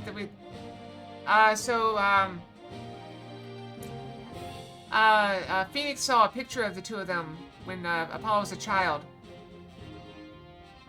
Over in the Rebel area, over in Crane. Because he was in Dirk's office for a little bit. The abandoned office. So I know I'm going to regret this, but... I don't know how they met, but we just know that he was adopted. What do you want, Dirk? Prosecutor Sadmati is his biological son. So Apollo and Sadmati were raised together. What do you want, Dirk? You show up here without warning after all this time? What gives? I'm also ready to see you, son. Come to rejoice. Right. Why don't you tell me the real reason you're here? Oh, well, okay. So maybe there's a little something I need your help with, too, but... The fact is, I came here to see you. That's the honest truth. I think we've established that. It figures. I haven't seen him in 10 plus years. He's already asking for a favor. He's a rebel in the purest sense. He just does whatever he pleases. Come on, Polly, I need details. Inquiring minds want to know. Okay, hold your horses. First, I got a few questions of my own. Dirk! Pleased to meet you, little lady. My name is Dirk Sadmati. I'm a rebel by trade. A rebel? But on TV they were calling you an insurgent. So which is it? It's the same thing. Personally, I vote for a rebel with a cause. A real headache for anyone in your way. Juicy. Ha! Ha ha ha ha ha! You got me there. I'm the head of a resistance group. The Defiant Dragons. We're like the good, the bad, and the ugly, but without the good part. In Crane, I'm like a bogeyman. I tell parents usually spook their kids straight. That's too bad. You seem like you'd be a fun, cool guy to hang out with.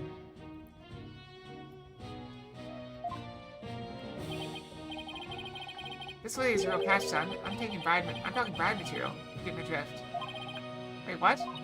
Oh, stop it. You're embarrassing me. Dad? Wow! Ha ha ha ha, she's like one, alright. Someone plucked me out of my misery. Now about that man who raised you, business. Alright, so I'm taking notes. So if I ever do meet Mr. Wright and decide, and then meet the parents... Or I guess Miss Wright, Mr. or Miss Wright, either one. Just start calling him mom and dad immediately and just completely throw off the person. Wouldn't that be cool? Completely throw them off guard. They'll never see it coming. Now about that man who raised you, business. Foster father. What did Mr. Dirk mean when he said that he was the man who raised you, Apollo? Truth is, I grew up in the Kingdom of Crane. Did I never mention that? Oh, so you grew up in Crane? Wait, are you saying you're not from around here, Polly? No, she was raised in Crane when I was really little. So that's the shocker. It's like I hardly know anything about you. How come you never told me? Apollo, you really haven't said a word about your past, have you? What, like I was raised by a wanted criminal? It's like a bad joke. That sounds rather melodramatic. I don't even believe you. So you two haven't seen each other in a while, huh? You can say that. I believe it's been at least 10 years. Wow, that's a really long time. Yeah, well, I figured you'd forgot about me. Not a chance. It's just, well... Building a revolution takes time, and keeping it going even more so. And being a wanted man, I couldn't just hop on a plane and come say hello. How did you get here, anyway? I I get it. It's fine. Though, truth be told, it's weird having Dirk suddenly show up and acting all paternal. I'd almost forgotten about Crane. No, that's not true. Here's the picture we saw. I'd probably try to forget about it. On purpose. Now then, Mr. Dirk, what is it we can help you with?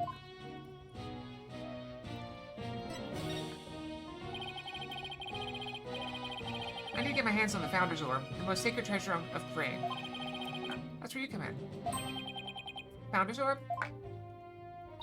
Wait, but didn't you say you already have that broadcast for us? Ha ha ha ha ha ha. Don't go believing everything you see on TV, little lady. No one's seen hide nor hair of the Founder's Orb for some time. No way. So is that just a bluff? What are you going to do if you don't find it? I don't know. Guess that just means we have to find it, son. I can't back down now, can I? Ha ha ha ha ha ha. Sigh, different year, same old Dirk. It's all coming back to me now. Hold on. I read something about this in the newspaper a while back. Something about you guys stealing a sacred treasure from a temple's treasure room? That's a load of crock. We didn't lay a finger on the orb. Really? Yes, basic allegations, all of it. Enemy has really found a way to keep us on our toes. Oh, so it's like a setup. That's the long and short of it. However, my compatriot has been hot on the orb's trail. This other day, his hard work finally paid off. We now know the Founder's Orb is in Crane Village. Crane Village? Yes, I hear there are spirit mediums there. They even have direct relationship with Crane. Spirit mediums, right. Some doctor of archaeology there supposedly has the orb. His name is Archie Buff. He's an archaeologist.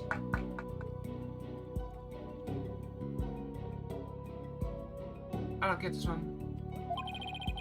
My Defiant Dragon Commander has already made contact with him. Maybe someone asked the doctor to study the orb. So whoever asked him to do that is the real thief. Most likely. Maybe this guy will just hand over the orb over to you? My compatriot, Dad says Dr. Buff has already promised to do so. I mean, I see that, but what's Buff for? Like, usually they put both parts in the name. Maybe he knew he had been stolen and wanted to do the right thing. Like, remember the guard patrol? Dad, I remember running around with him when I was a kid. So he's here too, huh? Well, I want you to be present as my lawyer when I take possession of the orb. Would you do that for me?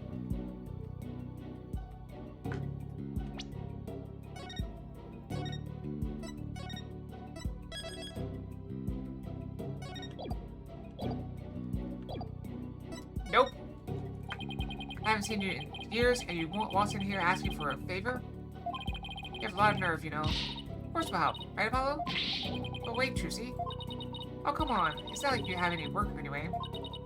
Besides, we're talking about rebels and legendary treasure here. It'll be fun.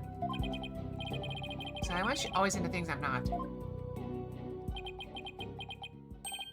Fine, but I'll charge my standard fee. I just want to point out something here.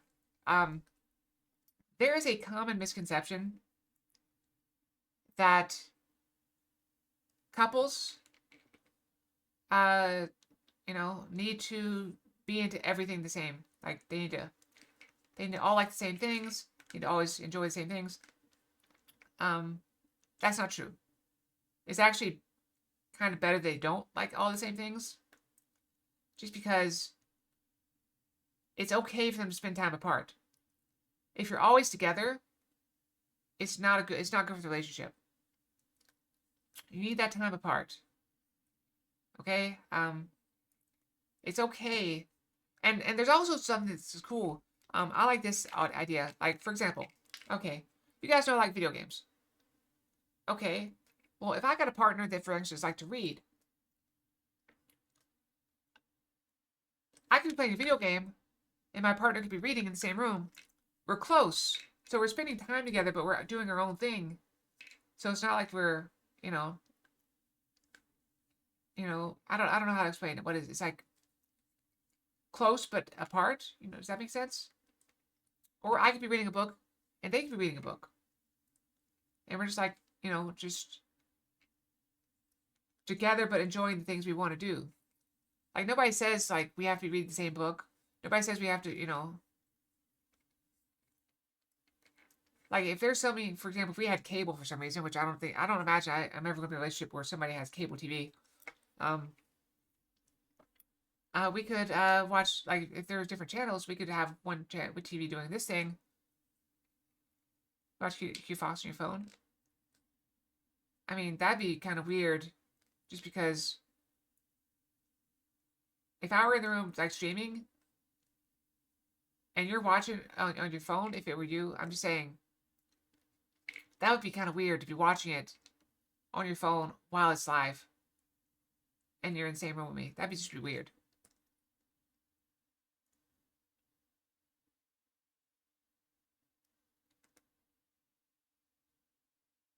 I'm kidding. There's no one there. I'm just messing around.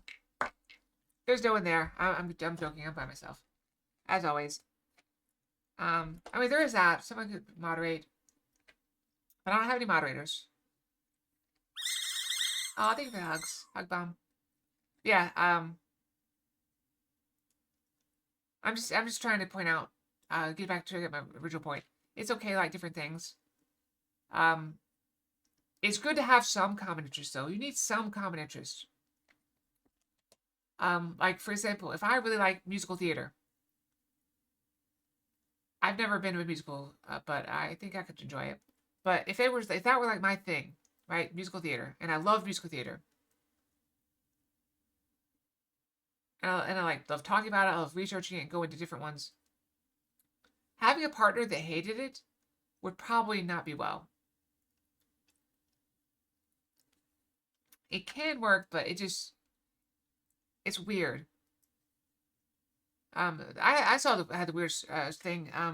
One of my former coworkers was the most devout Christian woman I've ever met. Like, she had the cross, she had Bible verses all over her office space. She always wore a cross necklace. She read her Bible on her lunch break. That sort of thing. Like, she'd literally read the Bible on her lunch break.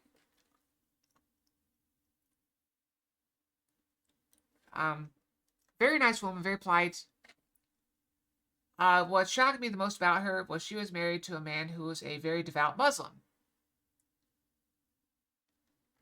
That shocked me to my core. Because in my mind, I thought, you know, those two religions are kind of opposites.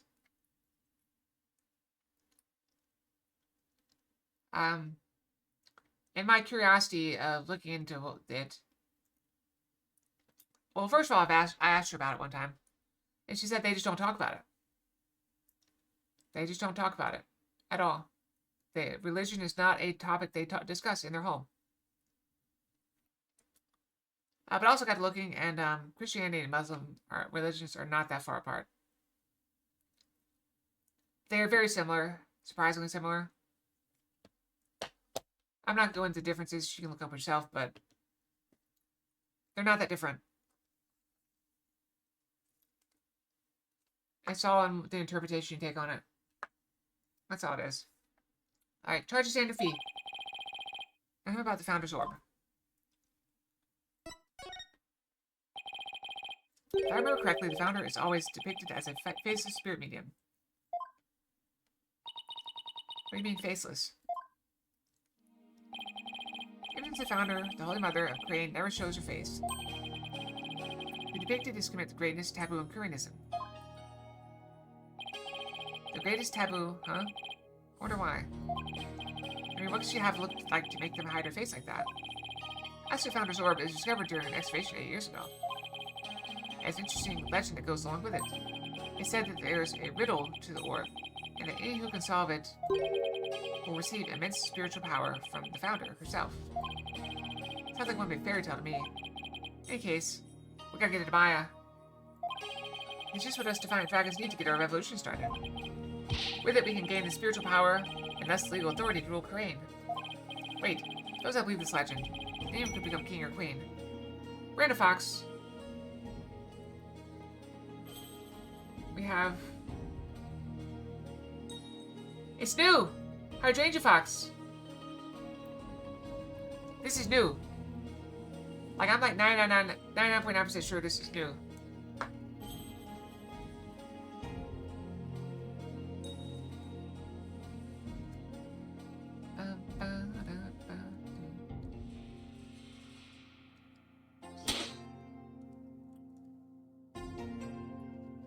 Alright, should it be fun? Yeah, we've been getting the Hydrangea Bee like 4 or 5 times. This is cute. Let's take a look. I'll take a look at it.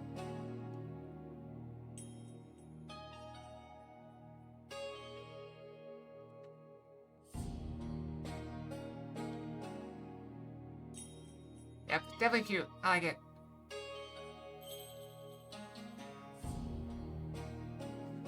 Very cute. I love it. Alright.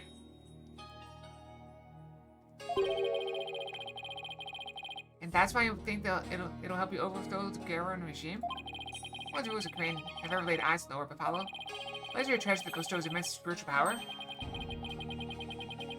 Doesn't that sound like something you'd want to see with your own 2 eyes? That sounds just a tiny bit intriguing.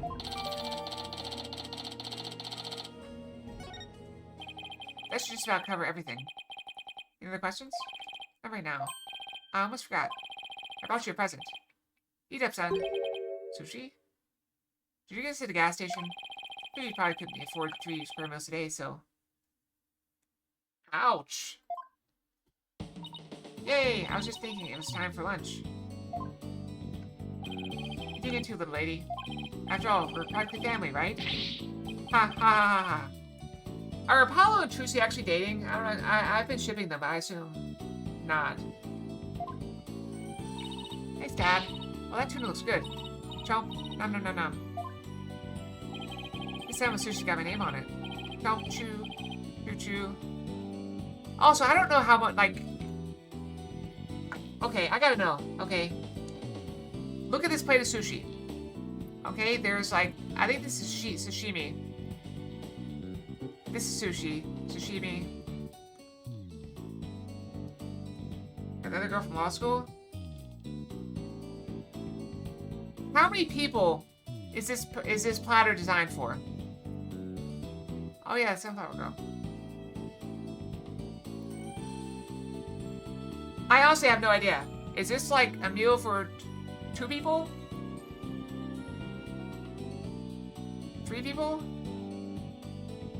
I'm not asking, like, you know, because this is America, the land of overeating. But, like, how many calories is this plate, do you think? I think a reasonable amount to eat at a meal is around 600, 700 calories. So how many calories are on this plate?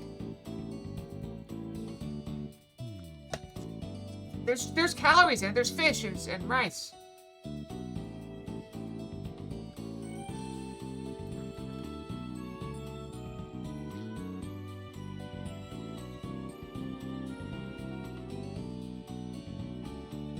Okay, sushi tray.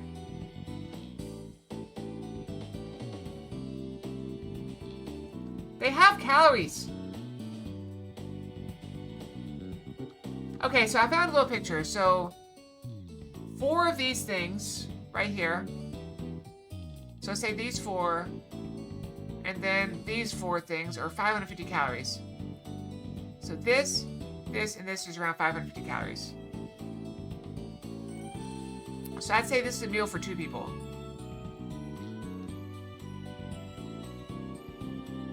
Yeah, it seems like a reasonable thing. This is for 2 people.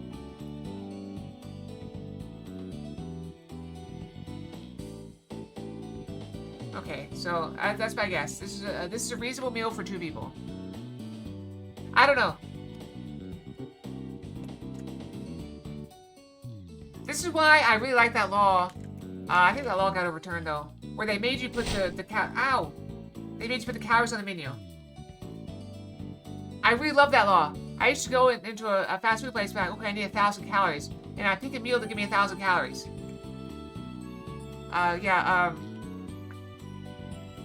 Okay, fine, whatever.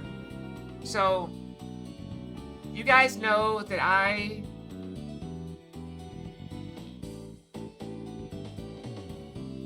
explaining it, okay? I'm explaining it right now, okay? Alright, so you guys know I weigh myself. about 4 or 5 times a day. I've weighed myself 3 times today, I think, already. I'll weigh myself again before I go to bed.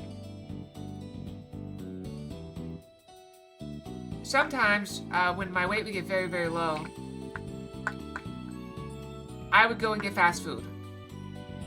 And I would aim for about 1,000 calories of meal, and then add a soda to it, in order to gain a little bit of weight back.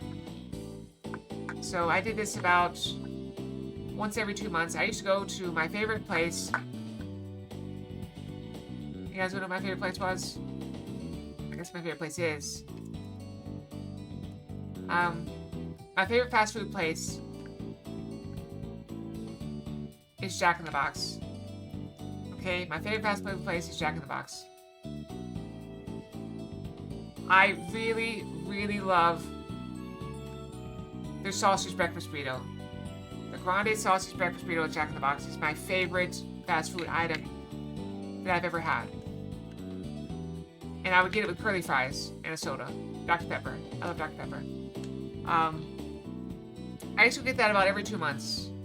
Maybe every month. I used to go every month or two and get this combo at my the local Jack in the Box.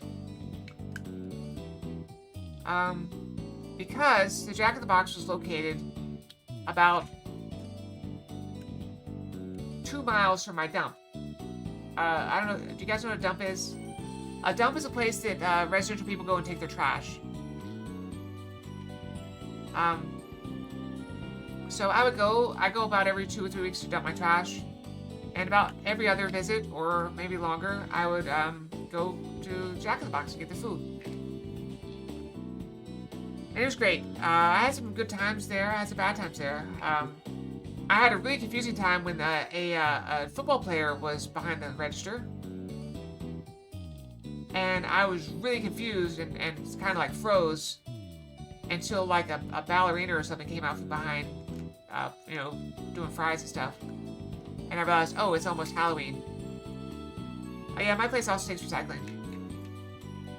So anyway, I used to go there. That's also where I got a guy. I don't want to get political, but I got a guy coming in talking about. This was probably 9 years ago, I guess. It was back before 2016, when that election was coming up. Somebody came in and started talking about how, you know, a certain politician was going to get rid of all the certain people and punish them for whatever, and he hoped they all got their coming to them. He's just going on, like to strangers. I didn't know this guy. We were all sitting in the Jack in the Box. We're standing in the Jack in the Box, waiting for our food, and he starts going in, and one guy's over there just kind of like nodding agreement, and I just stayed quiet and just ignored him. And he just turned and stared at me. Just like... And I just completely ignored him. Completely did not look. I'm just looking at the menu, looking at my phone, whatever. Didn't care. And he finally shut up. And I took out my food and left. But anyway, that place closed down. I can't tell you what it is now because it's a local restaurant that I don't think it's anywhere else. Let me look it up, make sure it's... If it's local, I can't tell you. I dox myself a lot.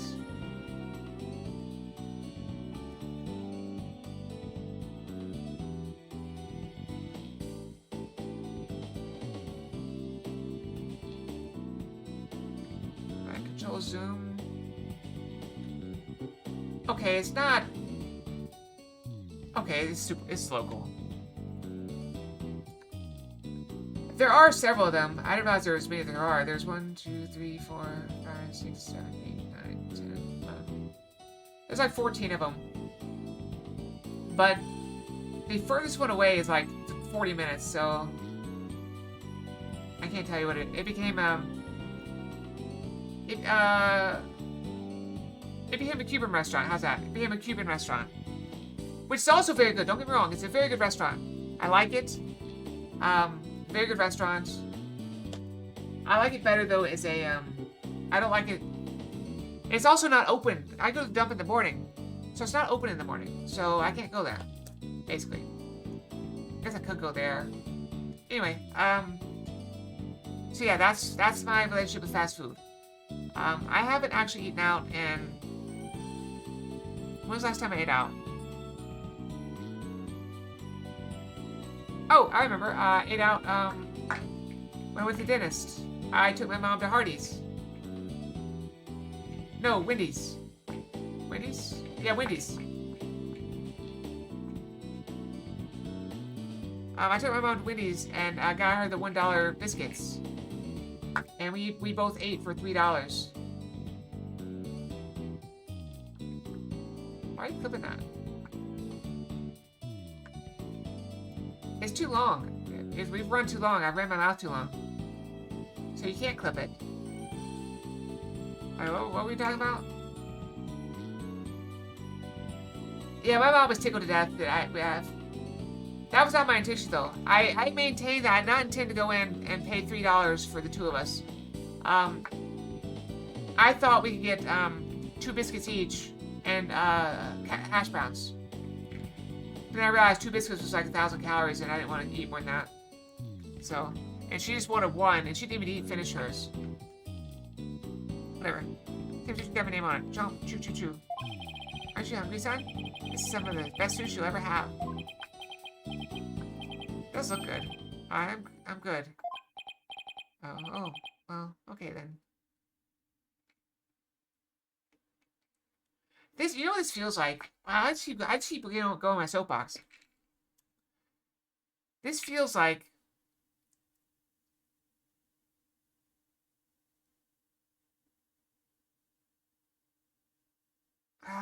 don't clip this, okay?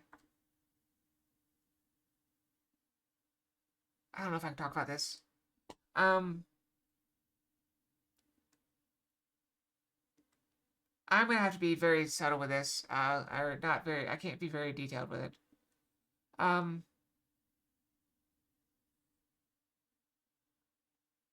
Before my grandfather passed away, I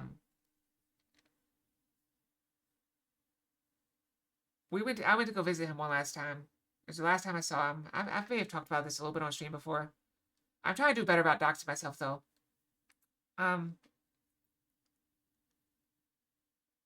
My dad said some very inappropriate things.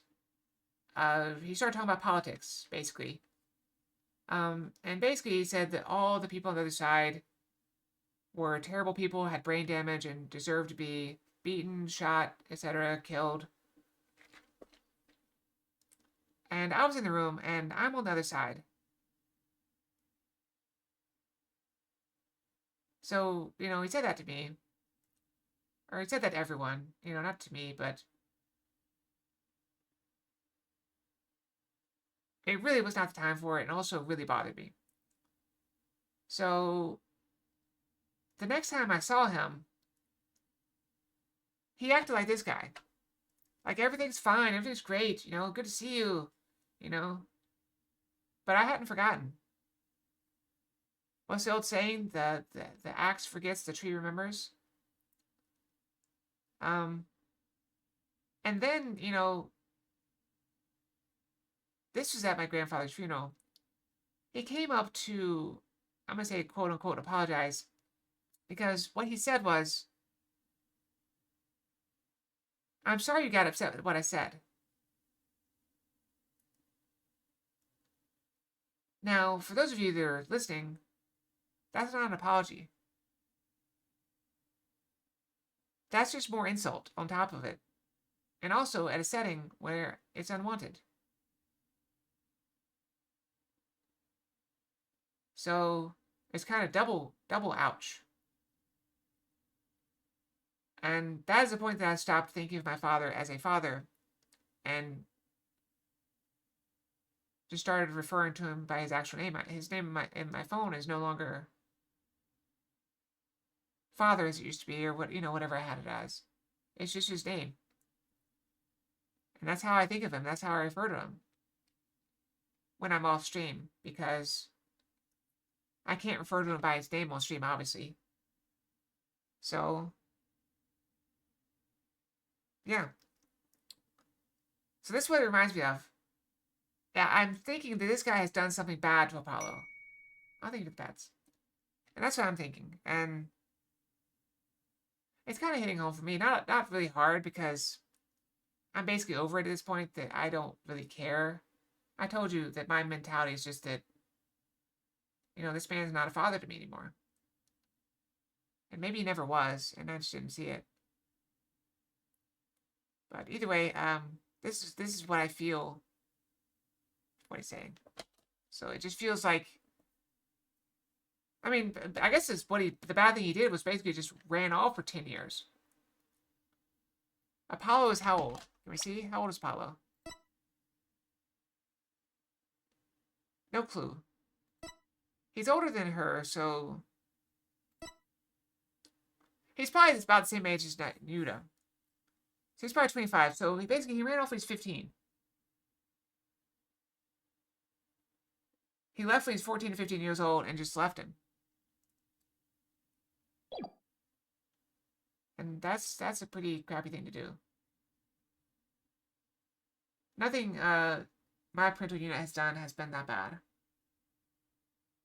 I guess. Other than, you know. Other than wishing I was dead on multiple occasions. Indirectly, of course. I don't think he's ever actually wished me dead, personally. He just kind of wishes people like me were dead. So, I don't know. Kind of strange, huh? Alright, moving on. That got kind of deep and dark. I may need to cut that out of the YouTube video. Ah, screw it. Nobody watched them anyway. Oh, well, okay then. Actually, I have one more present for you. Here. What's this? Picture of your father. It's been 23 years since he passed away. Huh? This is my father?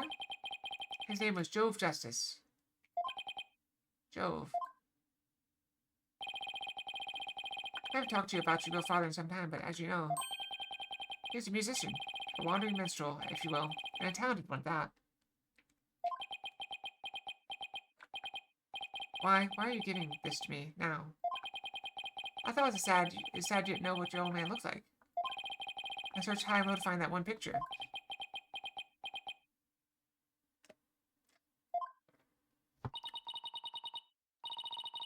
What's wrong, Apollo? Don't you want it? I don't know. I mean, it's not like I haven't met the guy. I went through all the trouble of finding it, so go on, take it. And don't ever let it go, you hear?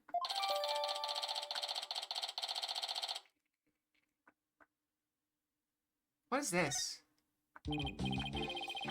Now the bellies are full, what do you say we hit the road? Oh, the orb. 1 second. Hey, Trucy, any idea where the Athene is? She left early this morning to pick up Daddy from the airport. Oh, I almost forgot. Mr. Wright is coming back today.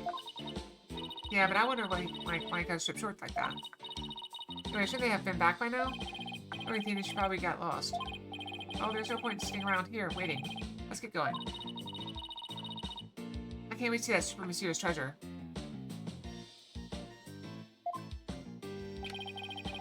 To Crane Village, then.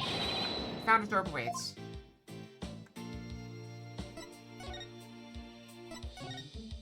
Well, if you guys don't mind, let me know if you think I should cut that part from the video. Like I said, it probably doesn't matter, because I don't think you might really watch these things anyway. Let's see here, take a look.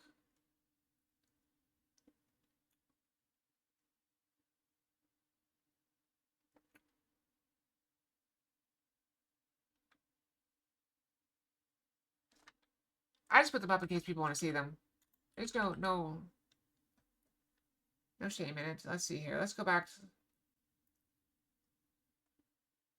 Yeah, I think there's one that got 18 views.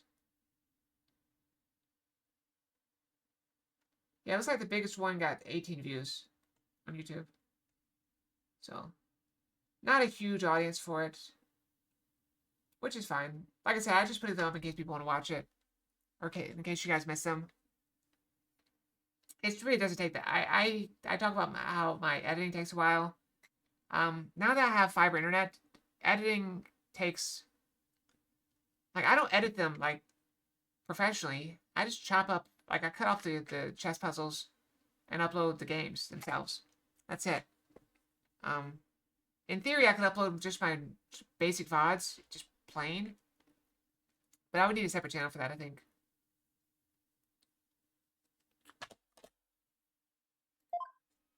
Like Grey Village, we haven't been here in a while. It's just Crane, the mystical village of spirit meeting channeling. And where ancient traditions come alive, like, looks like a really peaceful place. I love the air here. Nothing beats the mountains, huh, Apollo? What do you think of it? We used to live way up in the mountains, too. Just like this. You watch them when you can't sleep? That's good. I'm very glad. I don't know if it helps, but you could always just load a playlist, Elric. That way it just plays and you don't have to, like, pick a video or whatever. I've started putting the games into playlists. So you can watch the Apollo Justice playlist or whatever. And you get, like, 30 videos. That's enough time for you to sleep. Easily. Just way up the mountains, too. Just like this. Oh, that's good. I'm glad you're enjoying them. She brings back memories. Those are the days. 3 of us living happily in peace. Yeah, I've said it before. As long as one person is happy, then it's all worth it. All the work I do and all the effort I put into streaming, as long as it makes a single person happy, it's time well spent. Because I don't know, I guess I find value in making people happy. Those are the days, the 3 of us living happily in peace. I still can't wrap my mind around it all, you know? And Mr. Dirk is not only Polly's daddy, but Prosper Sadmai's as well. The way you two talked about it like it was nothing the whole bus ride here. Guess it is a lot to take in. Tell me, Mr. Dirk, what was Apollo like as a kid? Well, he was full of piss and vinegar, he was. A real rascal. He and not Yudo just run around in open fields naked as jaybirds. He even got pictures of him posing in his birthday suit. Whoa, whoa, Dirk. No way, Pastor Sadmai used to be like that too? Two of them would end up with leeches all on their butts and cry like babies. Ha, ha, ha, ha. Dirk, don't you think you've said enough? Yeah, if I were to stream on YouTube, it would probably work. But I don't usually stream on YouTube. I could try streaming to both, but I guess I have the upload bandwidth now to, if I can figure it out. I could probably do that. But honestly, I would only really pay attention to the Twitch side at the moment anyway. I have no idea how to figure out how to do that for YouTube. Don't you say you've said enough? Oh, you're no fun. Yeah, I want to hear more about the misadventures of Polly. Hey, what are you people doing here? Emma. You know Sadie-san? Yeah, this is Emma Sky. She's a detective. We know everybody. There's only like 6 people in this game. Technically speaking, I'm a forensics expert, but I'll let it aside. Anyway, I can't say I'm surprised to see you here. Yeah, I mean, I do have 3 chats up, but it would make it hard to see. And then I respond to like one, not the other. I mean, we can figure it out. More likely I'd have to figure out how to get it to post to 2 places. Because I have the bandwidth. I have like 900 megabit upstream. Even in its bad times, it gets over 800. So, I don't know. I can't say I'm surprised to see you here. I seem to pop up whenever there's trouble afoot. So what are the odds of running into you here in the boonies? Ask help with that? Shoot that? Apparently Mopar does it too. I know Mopar streams. By trouble, you mean you're investigating a case? Does it look like I'm here to sightsee? Did you know 2 platforms? Wait, don't tell me. You're not here to see Dr. Buff, are you? Huh? How'd you know that?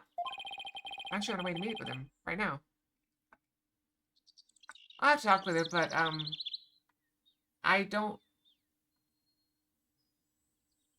I can't talk to her about that right now, so, she's been having difficulty streaming, and I feel like me asking that would be rubbing it in. So I really don't want to do that to her. I love her to death and would not wish any ill feelings on her. And so I just don't want to add that to her plate. So I'll take a look at it when I have some time to see if I can figure it out. Yeah, I just have to look in OBS. There's a setting for it. I haven't really done it. I didn't have the output.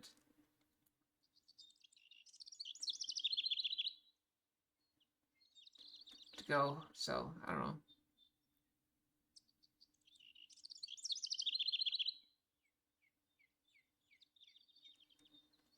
So yeah, I gotta figure it out. Because I only have the one spot to send it. So I have to look. Actually, I'm gonna wait to be with him right now. Figures. Oh, follow me. He's dead, isn't he? I'll show you the way. Really? Don't look towards his mouth, son. Just follow the nice lady. He's dead.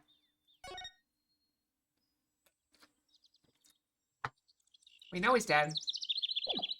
Because someone always dies.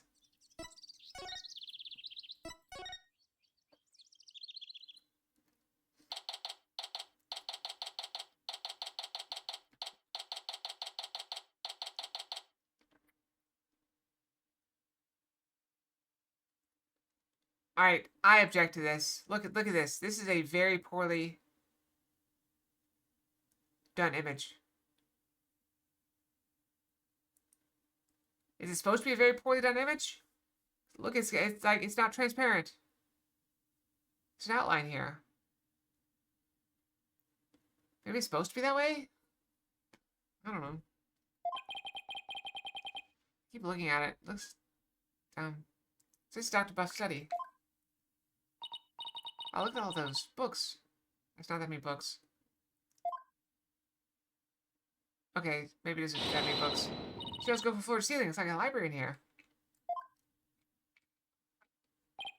Yes, and lots of artifacts too. A true archaeologist's paradise. Is this an artifact? It looks like a sci-fi thing. Like a robot. It's gonna come alive, isn't it? Look, son, there's so many bugs there spilling onto the floor. But it's a lively, amusing room.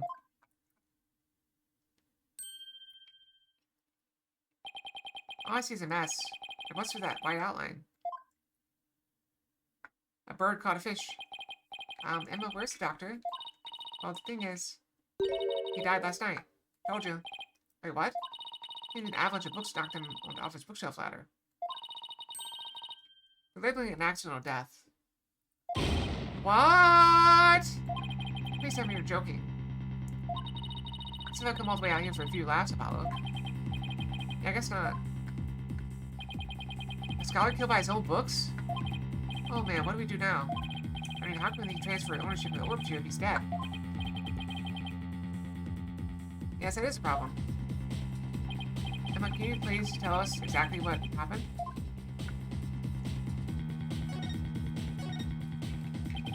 So the doctor died in an accident. I received a call this morning saying Dr. Buff had been found dead under a pile of books. This morning, talk about bad timing.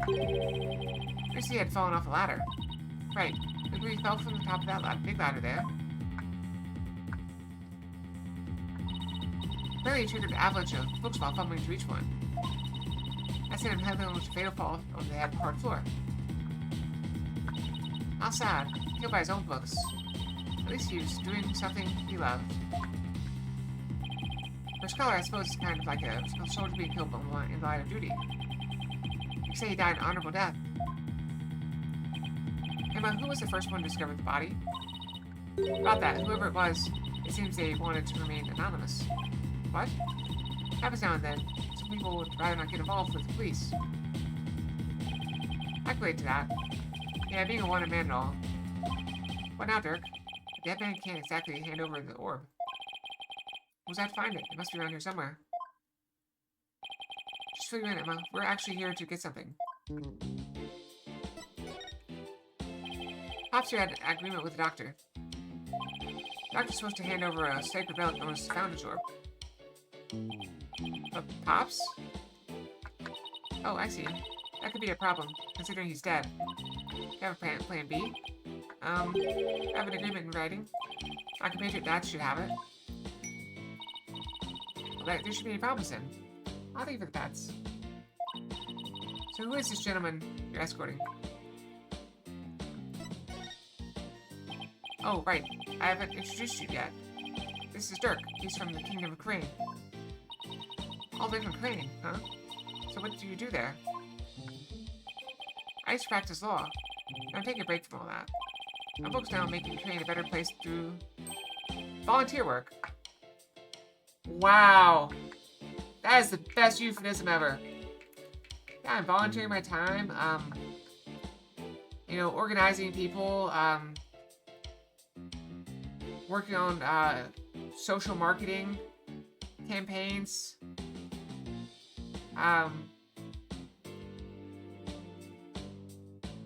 helping people, work toward a transitional leadership goal. Actually, I might be pretty good at this euphemism thing myself. Volunteer work, huh? Oh, interesting. Well, it's not technically a lie.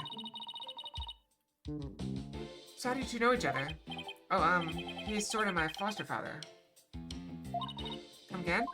Yeah, his foster said Marty's real father, too. What? You mean you and foster said Marty? I'm so sorry. It seems you've had quite a life. Guess you put a few things together. Actually, Dirk, you look kind of familiar. Have we met before? Not that I recall.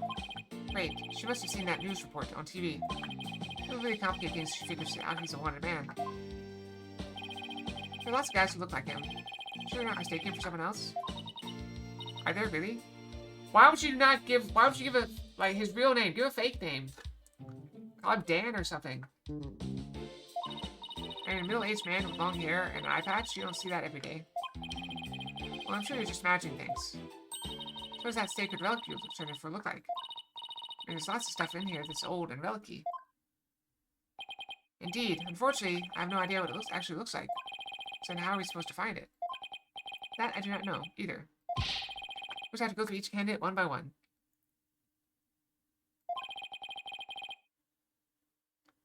Yeah, I keep looking at the plane thing. It's very distracting. Great plan of attack there, Dirk. Mama, do you mind if we give this room a once-over? I guess not. But in exchange, you're going to help me with my investigation. Sure, can't hurt. Oh, I can't wait to get it started. You'd be like hunting for a buried treasure. But the treasure in this case is the old man. It's supposed to be like that? Oh.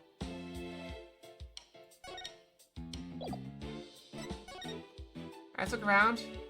Could this be it? There's a pair of glasses on this little pyramid here. They belong to the doctor. Scientifically speaking, they appear to be your ordinary run-of-the-mill glasses, as they don't pique your interest, scientifically speaking. Computer? This PC is password protected. Tracy, you think your magic can do something about this? Why would you act surprised? Wait, I'm trying to think. I don't think my family password PC was password protected when I was growing up. Oh, I don't think it can override a password. Now, locked desk, that I could get into. Like yours back at the office, Polly. Yikes. I better watch what I put in there. What? Do you put weird stuff in your desk? Stuff you don't want anyone to see? Jeez, are you a mind reader, too? No, but unlike your thoughts is a cinch.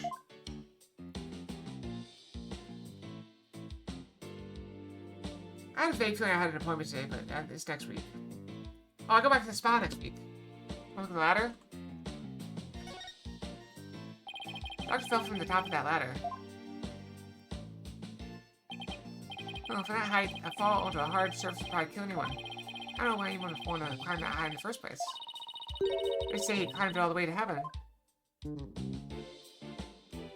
let's look at this stupid plane. Is this a bird? It looks like an airplane to me. No, there couldn't have been any planes back when this was made. Yes, but it has wings and both horizontal and vertical stabilizers. That makes it an airplane. No, it's definitely a bird. Open your eyes, son. That's all your job to see the true nature of things. Just say it's a bird.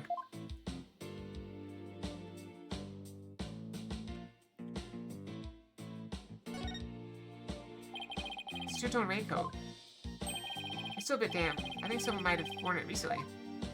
It was the last time it rained.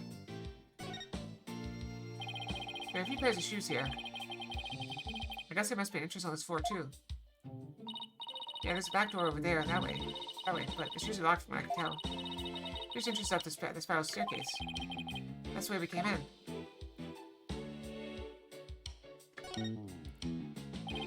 There are animal drawings on the floor. They look like those famous geoglyph things. They remind me of the chalk outlines detectives draw on bodies. The doctor just joined them. Now, that's what I call dedication to one's field. I think it was on purpose. Is this where Dr. Buff died? I mean, he fell right on his head and probably died almost instantly. Why is there dried blood on this side? And fresh blood on this side? I see the blood in the book there, but what's that dark stain? It used to be coffee. Oh. Looks like poop. It's so damp, so it must have gotten on here recently. Perhaps even last night. That's the big window he's next to. Big enough for someone to see inside. Exactly, that's how the local resident who reported his death found him to begin with.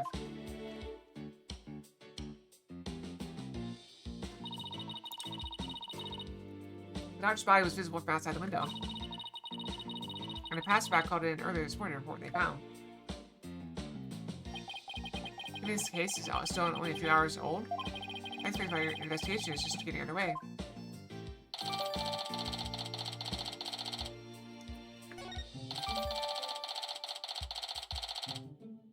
Got some stuff added to the court record. Could this be the Founder's Orb? Some sort of machinery inside this clay figure. Oh, it's moving! Exterminate! Exterminate! Destroy all targets! Exter... Okay, grind. Does anyone want to know what this thing is for? It's clearly a Dalek. Any Doctor Who fans? Dalek? What a huge window. I bet you can see the entire story from the outside. How can you concentrate in here? I feel so exposed. Oh? He does have a bookshelf positioned for some privacy around his desk. I will say this, if I built a house just for me, the house would have no windows. Or very few windows in very strategic places. Like maybe like one window on each side of the house. And not in rooms that I use. And not in like hallways. So they'd be rooms out,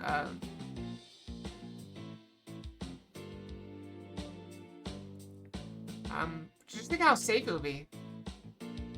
Well, okay, not for fire.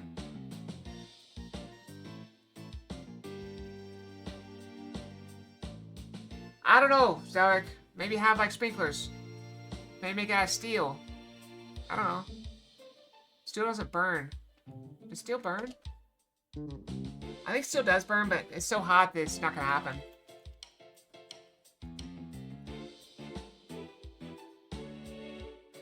Oh no, it can't burn. Does it?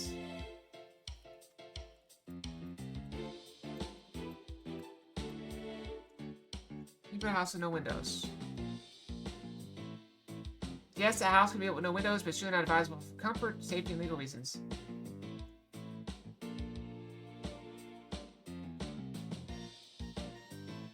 Building codes often require windows for emergency exits, and poor indoor air quality can be seen in a health concern without them. But what good do windows do if you never open them? Like, I never open my windows because my neighbors smoke. One of them smokes marijuana. Oh, speaking of marijuana, not to narc on people, but I was walking through the parking lot twice in the past, like, couple weeks, and I smelled a skunk twice. Only around a certain vehicle. Around lunchtime. I'm pretty sure they're doing drugs. While working at a pharmaceutical company. Well, do foxes live in barns? Not really, I guess. It does have a bookshelf position for some privacy around his desk. I think we looked at all we can right here.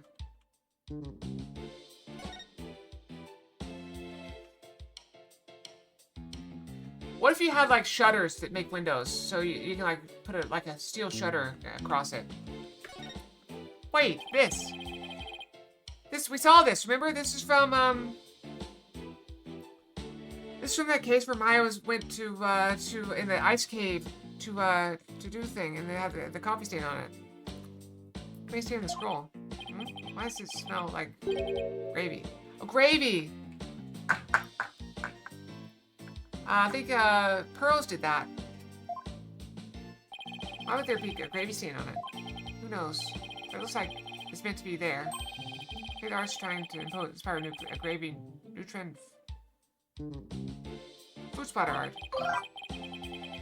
That's it. That was in a different game, though. Epon wouldn't have meet it gravely, Dirk. Okay, then we have, this is the monster. There's all the flights and jumpers in window with certain distance glass must be fixed, non-openable.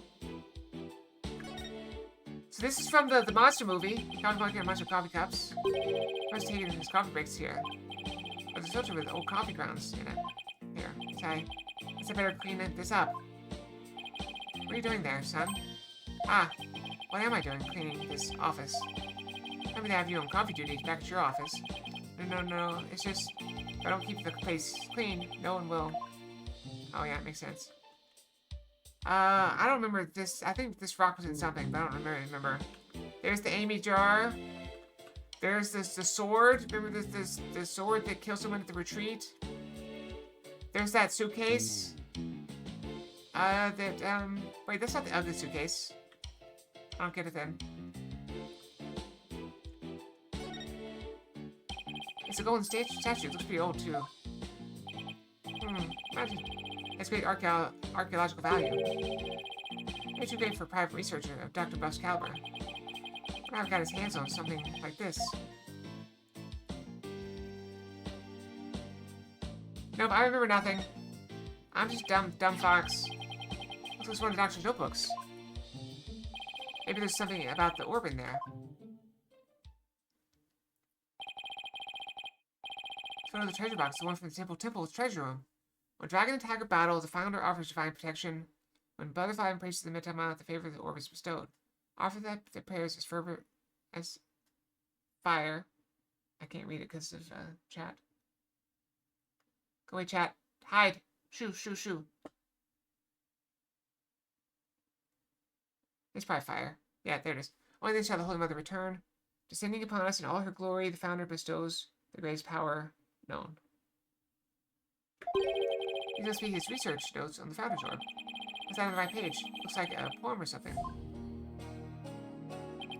Let's see. Oh, it's the song that's performed during the Dance of Devotion. It's been sung during Cornelius' rites of offering since ancient times. I think I've heard of that. There's also a legend associated with the song. Some say the solution to the orb's riddle is contained therein. It's in a song everyone in Korea knows. Not much of a way to keep it secret. Does it say that makes it look out but can't look in? That could be cool. Although I've heard some interesting things. Can I get adult with you guys for a little bit? Let's be an adult for a second. I heard interesting idea.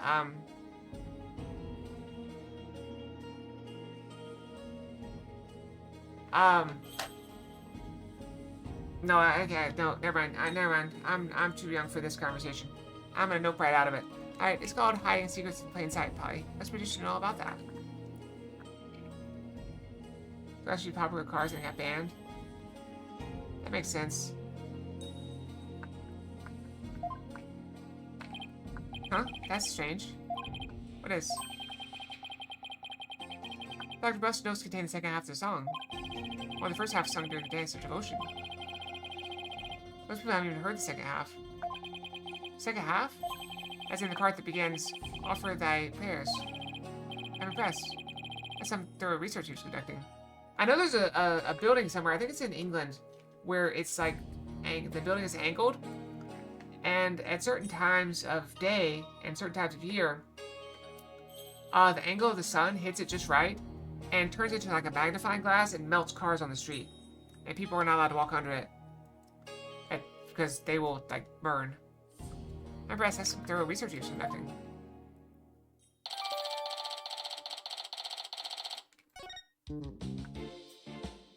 What else we got? Amy jar? Amy. Why someone's name written on here? Maybe if I ever saw someone could return it to its owner. Amy was the founder of Korean Village. And then her ass was supposedly there, but then Pearls broke it. You know, like so school whips with their names on things. Yeah, this is just an urn, and the name is written in so big. Or my name of my magic panties. It says W-R-I-G-H-T in super big letters. Let's say about this better. That's one big suitcase. It's locked. Is it the doctor's? No, someone left it here last night. Doctor might have had a visitor. How can you tell? That sticker there, you only see those on airport luggage, which means its owner is likely from the overseas. So you might figure out who it belongs to?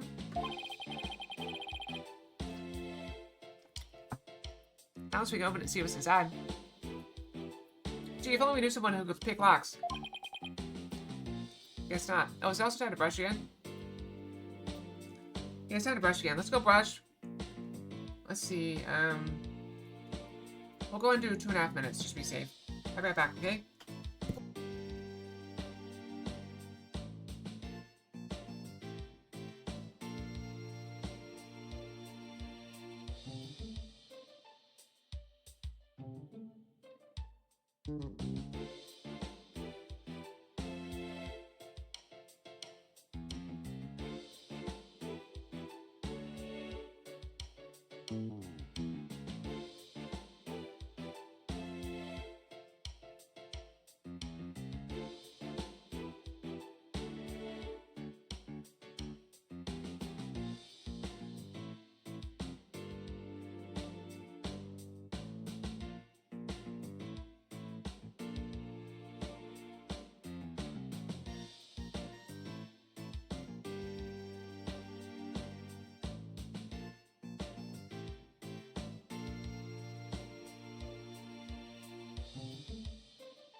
Okay, I'm back. It's in time.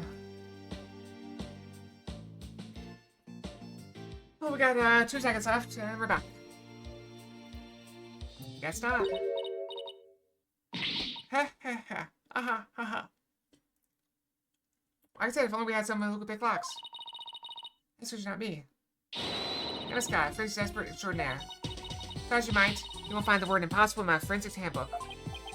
Is she okay, son? It's like she became an entire different person. That's just what happens when your forensic switch gets flipped. This identifying the suitcase's owner would be as easy as pie. That fingerprint powder? That's right. There's no better time than present to use it. Here we go. The next kid to use it? Remember how to do this, right? By powder where I think some prints might be blowing the excess off.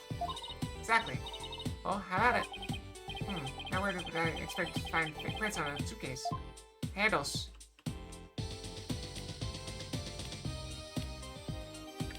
Can I move a little bit over? There we go.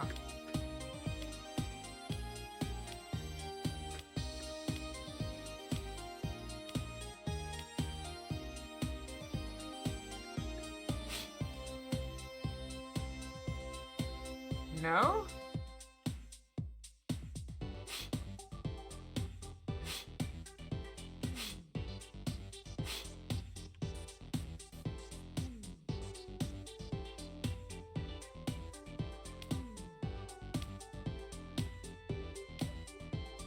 Oh, we definitely don't get as much out of it as we used to.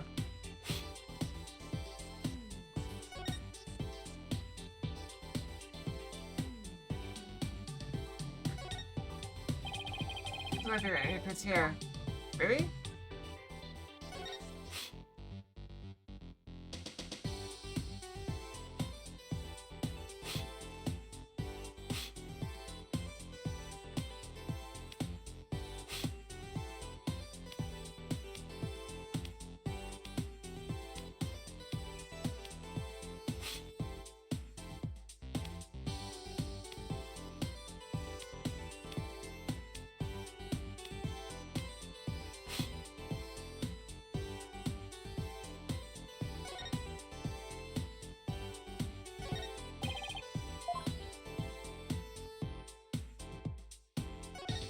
Okay.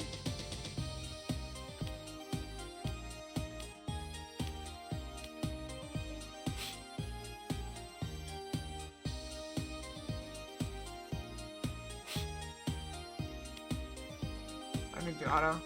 And let me do that.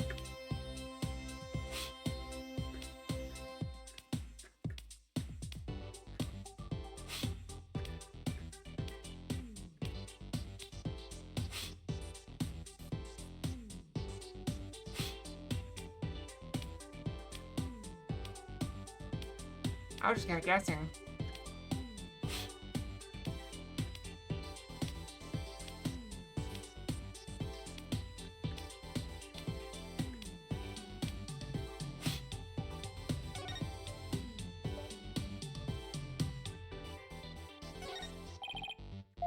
What? Hey, but I got a pretty clear print here. Okay, now me know who you think it could be belong to. And what could it be? It'd have to be someone who would have paid Dr. Buff a visit.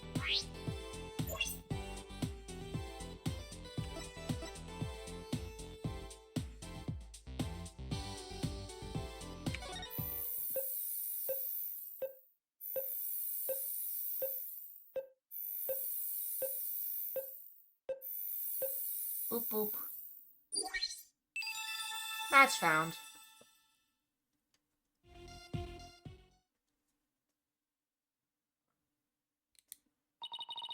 We have a match. That's, come to think of it, he did stop by to see the doctor, didn't he? To conclude the orb transfer agreement. So he's the one who forgot his suitcase here. Where do you suppose he is now? I haven't heard from him in a while. He's not answering his phone. Wait, you don't think he left his phone inside the suitcase, do you? I wouldn't put it past that, knucklehead. Actually, I think we may have to run into him earlier. Really? So this man had been reported in the area. When one of my officers approached to question him, he took off like a shot. What? Sorry about that. These people aren't all like him, I swear. Well, he's probably still in the village somewhere. Maybe he knows something about the orb.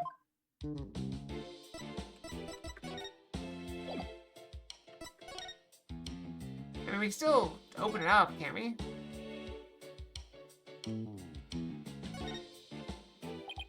It's a spiral staircase. It's connected to a hallway up there. Why don't they have to place it this second floor so high up? Wait, you're not afraid of heights, are you? Oh, well... I'll probably stairs around high places. He's all wobbly like a baby deer taking his first steps. His face turns as green as a watermelon. Not nice to make fun of people's phobias, you know. Think of it, the visitor entrance is on the second floor. What an odd layout for a house.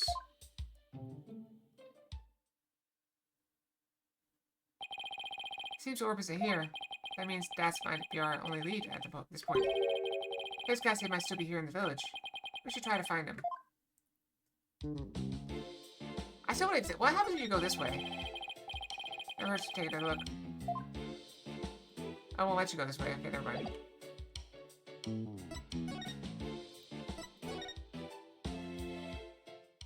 Maybe if we go out and make like caw caw, he might show up. Isn't that what revolutionaries do? They make bird sounds. Good day to you, citizen of Korean Village. My name is Paul Platishone, and I want your vote. That's really loud. Oh, somebody's coming this way. Oh!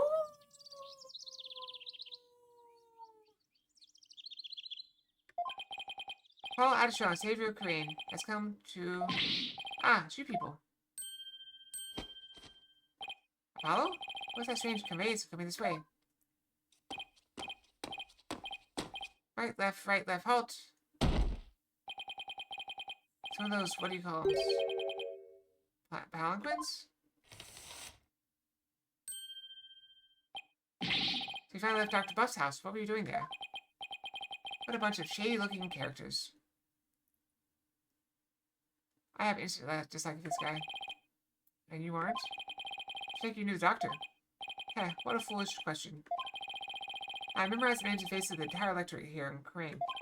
After all, I am the man who's destined to be the king of this fine nation someday.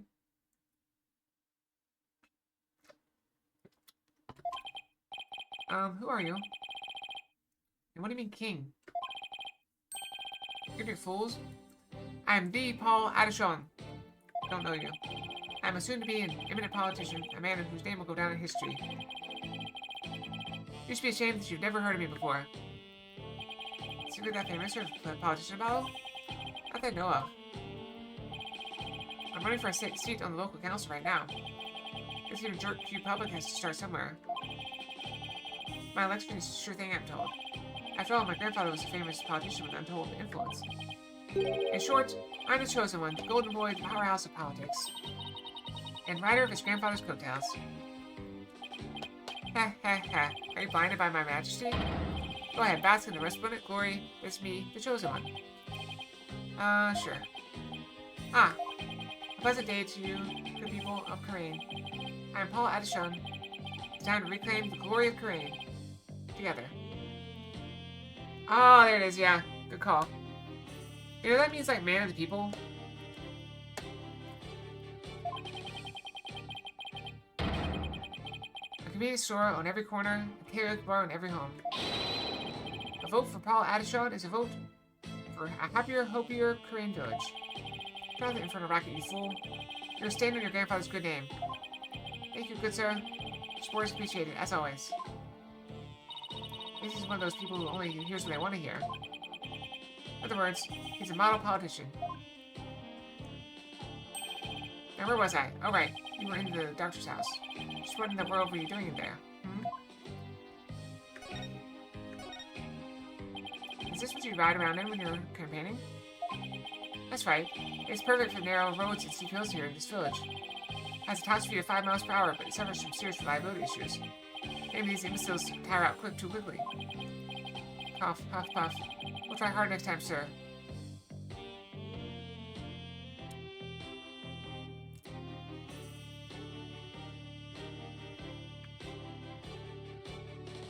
Deep breath, Fox. Deep breath. I do not like people who treat staff this way.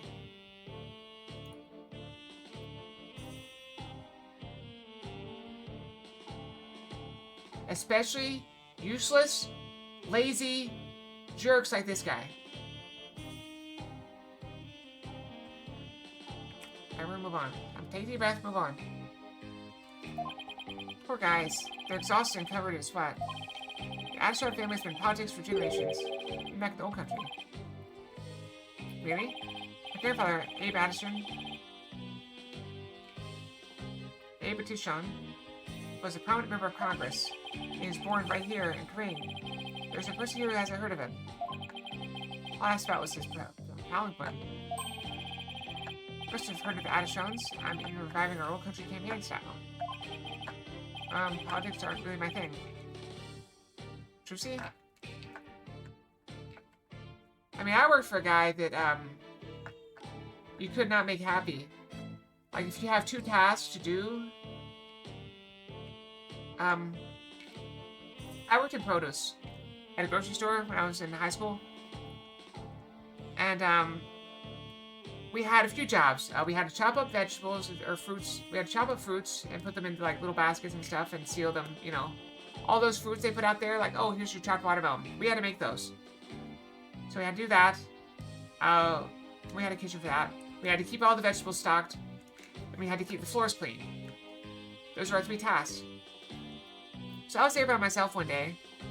And it was one of those rainy days. We had some sale on, like some sort of vegetables. So people were buying a lot of them. And they were, like, making a mess on the floor.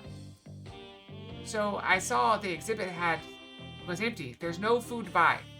So this big sale item that we're selling, like hotcakes, is empty, and the floor is dirty. So I said, okay, I've got these 2 tasks to do. I will go put some stuff out for them to buy, and then I'll clean the floor. So I went and grabbed a couple boxes of this, whatever vegetable or food it was. I don't know, grapes, you know, leafy greens, I don't know, doesn't matter. So I'm out there putting those out, and the manager of the store manager walked up, and he saw the floors. Like, this is atrocious. How could you possibly do this? Blah, blah, blah, blah, blah, blah, blah. I'm like, oh, sorry, I was going to get to it. It was my next thing. It was next on my list. Like, no, you do it now. And this is in front of everybody. It's like, okay, I'll go clean the floor. So I left the cart full of, you know, food and vegetables there and just got the mop, cleaned the floor, and finished stocking vegetables. But I find it odd that he cared more about the state of the floors than being able to buy stuff. But I don't know. The floors weren't dangerously slippery or anything. It was just dirty. Because whatever the thing was, it would get caught under grocery cart wheels and make marks on the floor. So, I don't know. Anyway, what are we talking about? Right, I don't recall ever reading about them at school. Okay, young people today. We really need more teaching politics. Can we see how old? Do we know how old this guy is? 25. His remarkable self-confidence is blinding. If they're out there. So what business do people have at Dr. Buff's house? He's going to transfer ownership of the Founder's Orb to us. Sacred relic from the Kingdom of Crane. Founder's Orb? You tried to get your hands on it, did you? Wait, what do you know about it? The orb. Heh, I know that it's mine. That's what. How do you figure that? Because I know it's not the Founder's Orb. Its true name is the Crystal of Amy Faye. Crystal of Amy Faye? That's right. It's been passed down for generations in the Adishon family. It was stolen, that is. But just when I had zeroed on the culprit, Doctor hid it away and then kicked the bucket. So you're saying Dr. Buff stole your family heirloom? That's not what Dr. Dirk said. Strange. I've been told the doctor himself said that. He had the Founder's Orb. It's all that weird foreigner's doing. He filled the doctor's head with nonsense. Nonsense like the Crystal of Amy Faye being the Founder's Orb. Weird foreigner. You mean this foreigner you're talking about? Take that! I had to. Who's that? Wait, I know everyone around here. This must be a new eligible voter for me. Yes, wouldn't that be nice? I certainly would vote for you. This isn't the person he's talking about. Can't imagine the doctor had contact with that many foreigners that way out here. Oh, sorry. I thought it'd be funny. I thought it'd be funny. Come on. I didn't know it had to go back all the way to the beginning. Take that! Yes, that's him. I thought so. Now we really have fine bats. You know where this man is now? I imagine he's at the detention center by now. I called the authorities after I found him hiding my doghouse. What? That buffoon. Well, at least we know where he is now. Let's head over to the detention center and see what he knows about the Founder's Orb. So you really are after my crystal? No, we're looking for Founder's Orb. We have an agreement to prove it. Well, just so you know, you're not going to lay a finger on it. It's mine. And I intend to give it to my benefactor. Your benefactor? My benefactor is ready to support my rise to the pinnacle of the political world. He had immense influence here, you see, and I intend to harness that influence. Just going to give your family heirloom away to this person? That's right, it's a purely political decision. In exchange, your patron will get the people of Crane to vote for you? Ha ha ha. Eminent politicians are skilled at leveraging all their connections. Is it illegal to buy votes? Well, good luck with that, I guess. Okay, just wait. Paul Addison will reign someday, supreme someday. Alright, well, I'm going away from you. Let's get away from this guy. Why is he looking all furtive? He's already been caught.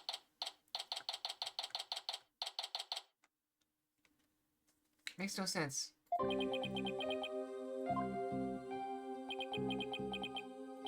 Hey! Yipes! Wow, he's got a big mouth. What's he doing under the desk? Foul cogs of Crux regime, I've got nothing to say to you.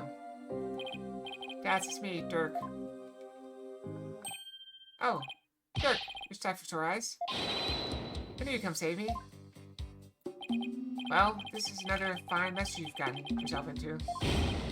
Har har har har har. My bad, my bad. At least the gov here's pretty good compared to that prison back home. You get 3 squares plus a place to sleep. Why don't you join me, Dirk? No thanks. They just send me back to a plane where I'd face immediate execution. Yeah, I guess that wouldn't be such a good idea. Looks like he's still the same too. Long time no see, Dots. Hmm? Yeah, you look kind of familiar. Apollo, is it really you, my boy? A to the J, all grown up and whatnot. How have you been?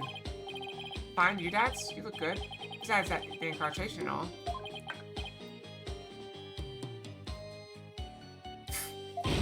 Har har har, I don't know how to make that sound loud. Those horns, AJ. Horns? They've grown up with you, just like the stag's antlers. I can't take it. Sigh, you really haven't changed a bit. Wait, there's something we need to talk to you about. Here, pull up a chair.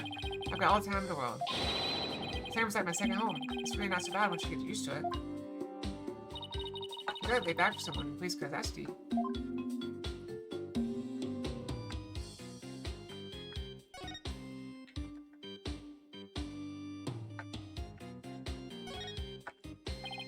Dad, was what the doctor had with the Founder's Orb? After the hostility, the doctor was sure of it. Really? Because someone from the village is calling it the Crystal of Amy Faye. Also claims you're filling the doctor's head with lies. That ain't true. Doc said he was sure it was the real deal. All his fancy research confirmed it was the Founder's Orb. And the Paul Addison character was lying? Imagine that. A politician who lies. So he wants the orb all to himself.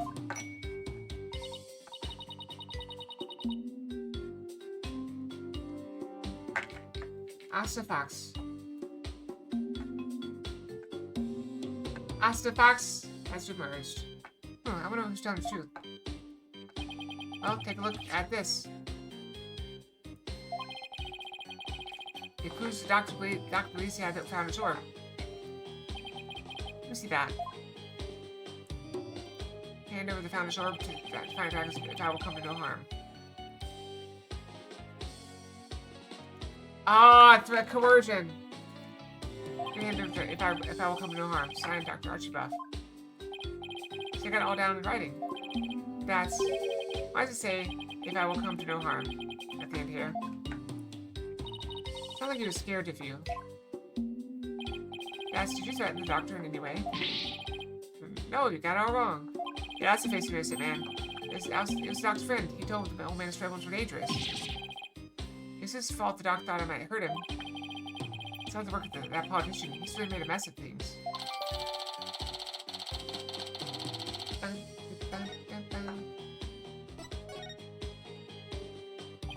What have you done now, Dats?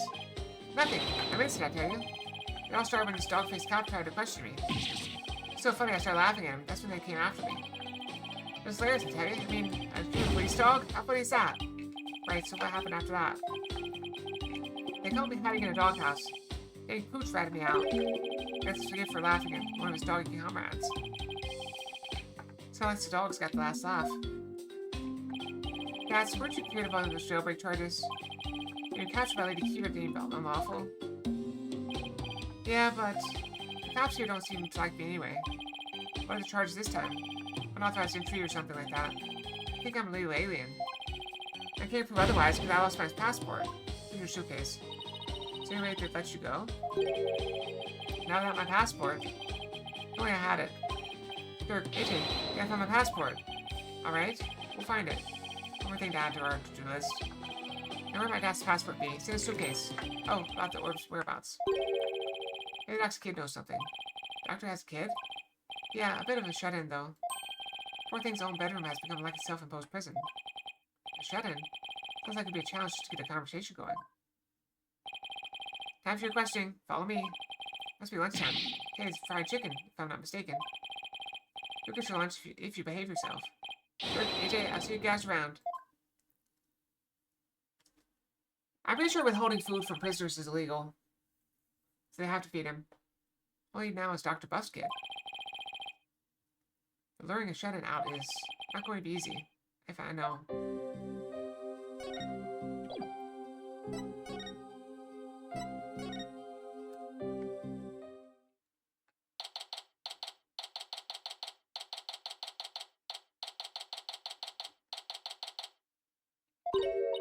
Oh, it's you again.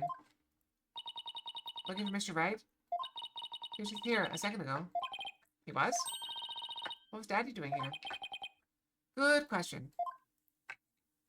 He said he was looking for something. Did he say anything else? Let me think. Something about how his ride never showed up at the airport. Guess that was it. I guess Tina really did get lost. What's Daddy doing all the way out here in the first place? He can't be looking for us since no one told him we'd be here. Well, if you're here to take another look around, be my guest. I have other work to do, so if you'll excuse me.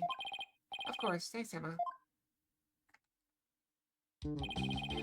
First and foremost, we better find Dax's passport. We should also have a word with Dr. Buff's child. Hey, is it just me? Or is there something new in here?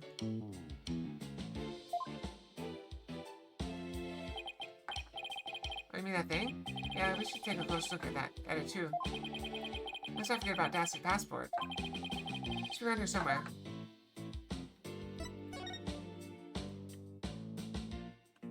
What new thing?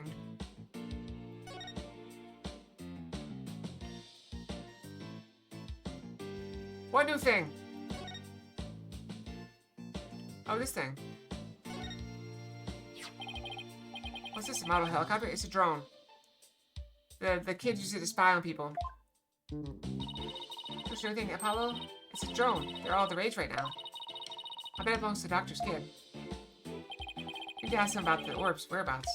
Yeah, but learning how to shut in isn't going to be easy. We go get the drone back to them. That's a suitcase. Maybe his passport's in there. Ah, it's still good. It's locked tight. We should have asked him for the key.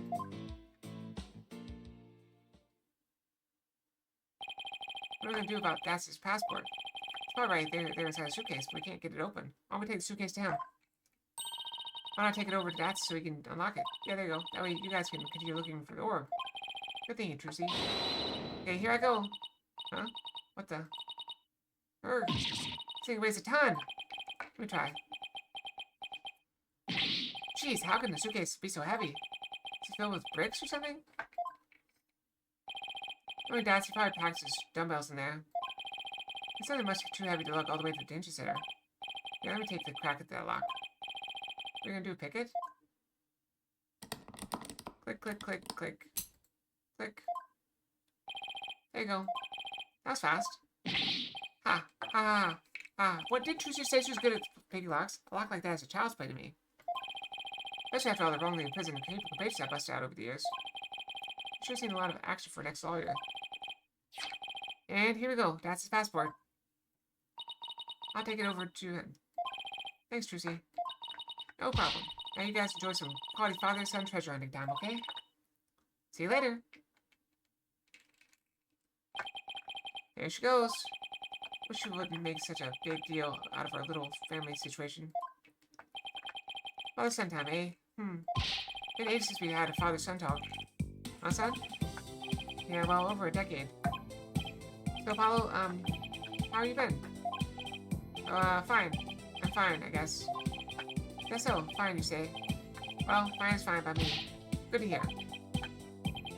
Okay. Good talk, Dad. Man. I talk to my mother for like 30 minutes to an hour every week. So what are you talking about now? This is literally like men in a nutshell. Men just like I know there's memes going around where like a husband will get home from playing like going to hang out with his friends for like 6 hours. It's like, oh, you know, what's going on with them? Like, oh, did his wife just had a baby? I don't know, did it come up? You know, have they done anything interesting? I don't know. Like, how could you be with him for 6 hours and not know anything about what that's going on in his life? That's guys. That's guys for you. I saw what is even like crazier. First, like, you know, like, oh, how'd you two meet? Or, you know, like, oh, they're talking about birthdays. Like, oh, when you don't know, like, when's your friend's birthday? I don't know. He doesn't know my birthday either. Like, nope, don't. Like, I don't even know his last name. Like, yeah, we don't really use him. It's like, do you know where he lives? No? How'd he get here? I don't know, he just showed up. Just guys. Just hanging out, having fun. Nothing else matters. That's what I'm talking about now. Get down. Go, son. Huh? What the? Ah! Wait, is that real bullets? I saw the shell case. Oof. Speak to me, son. Say something.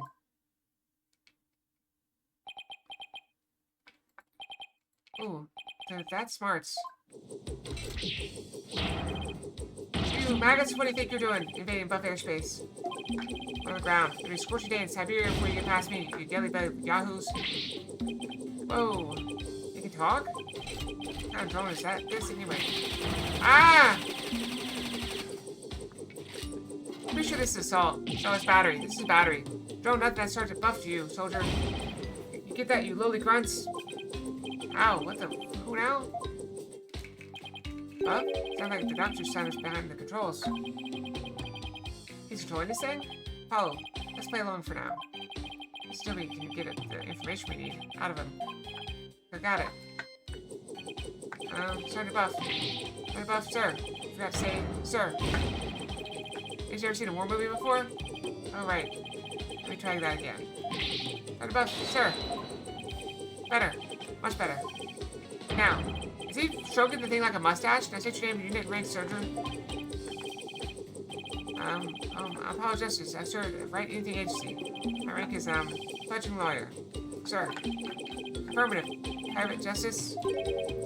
Private. Listen up, diaper baby. Your commanding officer's orders are absolute. It's the beat of a one-way trip to the firing squad to make myself clear. Sir. Yes, sir. Good. You might make a man out of you? Yeah, Private. Now for you, Cyclops. Huh? Oh, you want my name? Unit rank 2? I'm Dirk Sadmati. I command the rebel group, the Defiant Dragons, and my rank is, leader, sir. Excellent. Welcome aboard. Commander Dirk. Wait a second. What's that ridiculous bop you call a head? Thought it should be clean cut. Sorry, this is my signature look. I'm not going to... Whoa! Fine, fine. I'll get a haircut before you ship out. This nephew is kill or be killed out on that battlefield. No place for leaving conditioners. All you've got is your life, and you're lucky to have that. He's oddly obsessed with field survival for someone who never goes outdoors. It's going to be harder than I thought, son.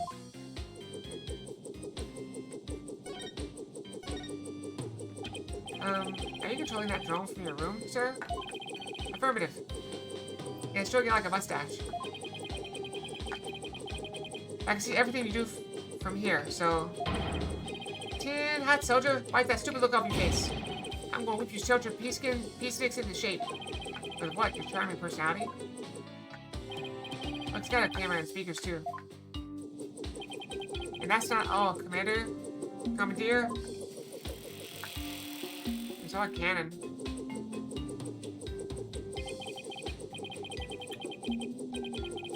But these arms I can cook and clean, too. Speaking of which... Private Justice, you're on the tree duty. Stab to it, on the double. What are you gonna do with that? Sigh, as if I don't see enough of the toilet back in the office. That wasn't a toilet cleaning brush. That was a broom.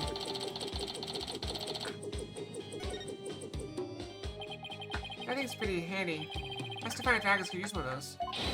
Ah, yes, it is a fine piece of hardware, isn't it? I modified it especially for siege defense.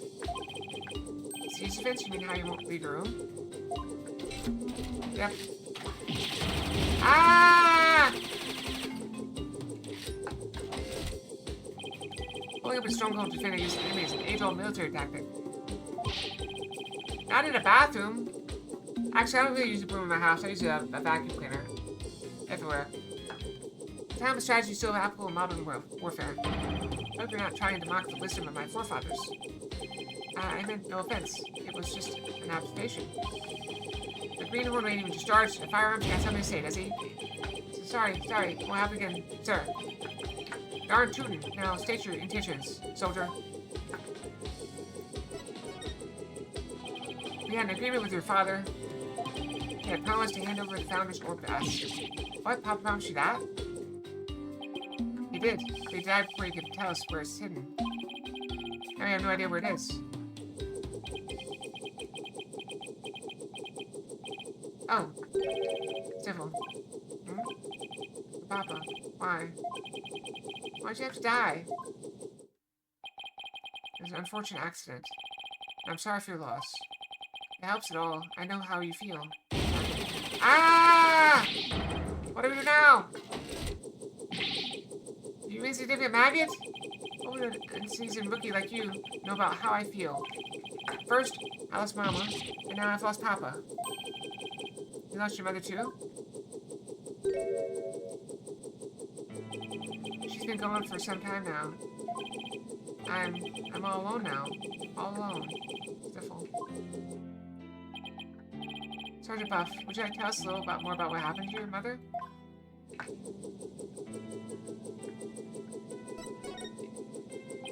Mama passed away about 6 months ago. We were still living in our apartment in the city. Back then I had yet to engage my siege defense strategy. In other words, something caused him to withdraw from the world. It was arson. You have a son? That's a joke. It happened so suddenly, and before we knew it, our apartment was a sea of flames. Mom and I were trapped inside, but help never came. So Mama cradled me in her arms, looked out a window, and jumped. She did what? She was like a walking, talking metal Fowler, my mama was. She delivered me safely to terra firma with a perfectly executed PLF. It's a 5-point landing technique used by paratroopers to land safely on the ground. Sounds like a superhero or something. From that height, she suffered massive injuries in order to protect me. She died so that I could live. Oh, Mama! I don't know what to say. And the person who started the fire, he was immediately apprehended. They say he was standing outside laughing while the building burned. At least justice was served. I hope that brought you some solace. I've lost both my parents now. You can't possibly know how I feel. Difficult. Tom, Mama, Papa. Poor kid, it's hard losing both your parents at such a young age. You must really feel alone now. Apollo, I imagine you know what he's going through. You do? The road to recovery begins by talking to someone who suffered the same hardship.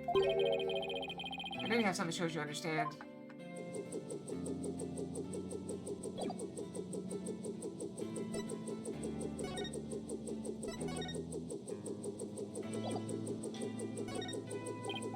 Sergeant, sir, would you please take a look at this? What do we have here?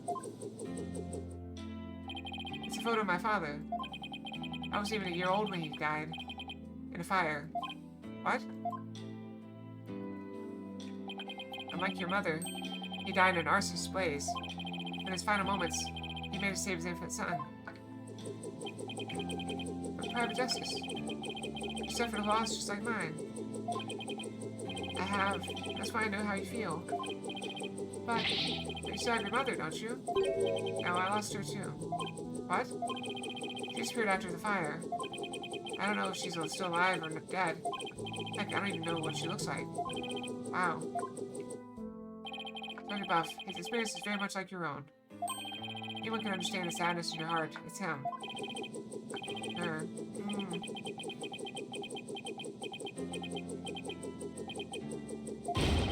Attention!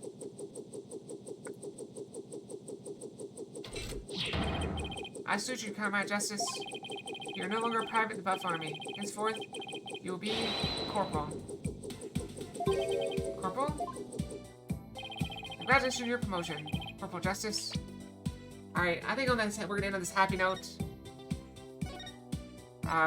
We'll be back tomorrow with more Apollo Justice. No, I don't think we know. As far as I know, we don't know. Get it? Anyway, that's it for now. Thanks for watching, everyone. It was real in a previous game? I don't remember. But why does he know? Oh, is this like a prequel? Alright. Well, thanks for watching, everyone. Thank you for the pets. That's all for tonight. We'll be back tomorrow with more Ace Attorney and Apollo Justice, of course. But yeah, that's it for now. Hope to see you guys tomorrow. And,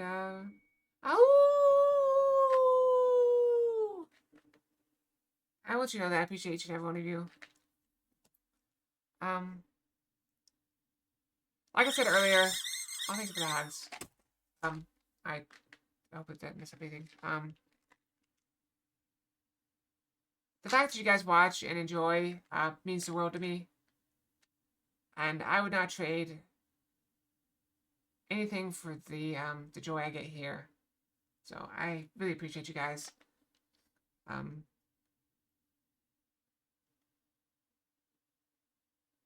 yeah, you're my friends. I say this a lot, but honestly, if I had a good opinion of family, I'd probably consider you guys family as well. So anyway, take care. Sleep good, have good dreams, and hope to see you guys back here tomorrow, okay? Good night, everyone. Fox out. Night-night.